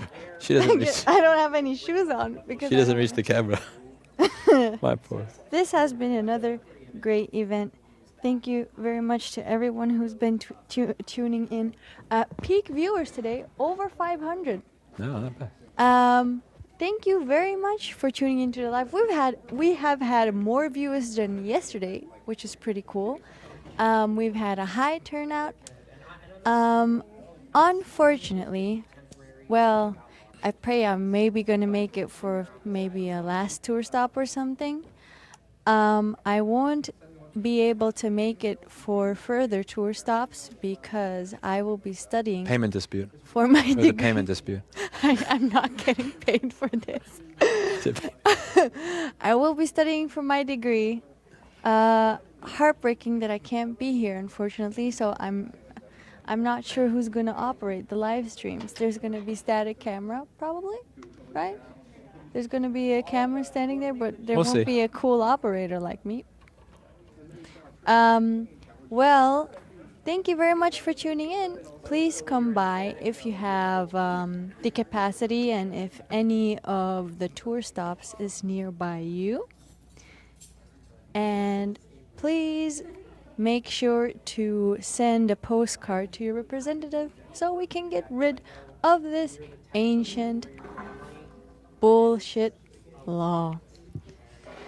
That's it for today. And as always, I hope you learned something.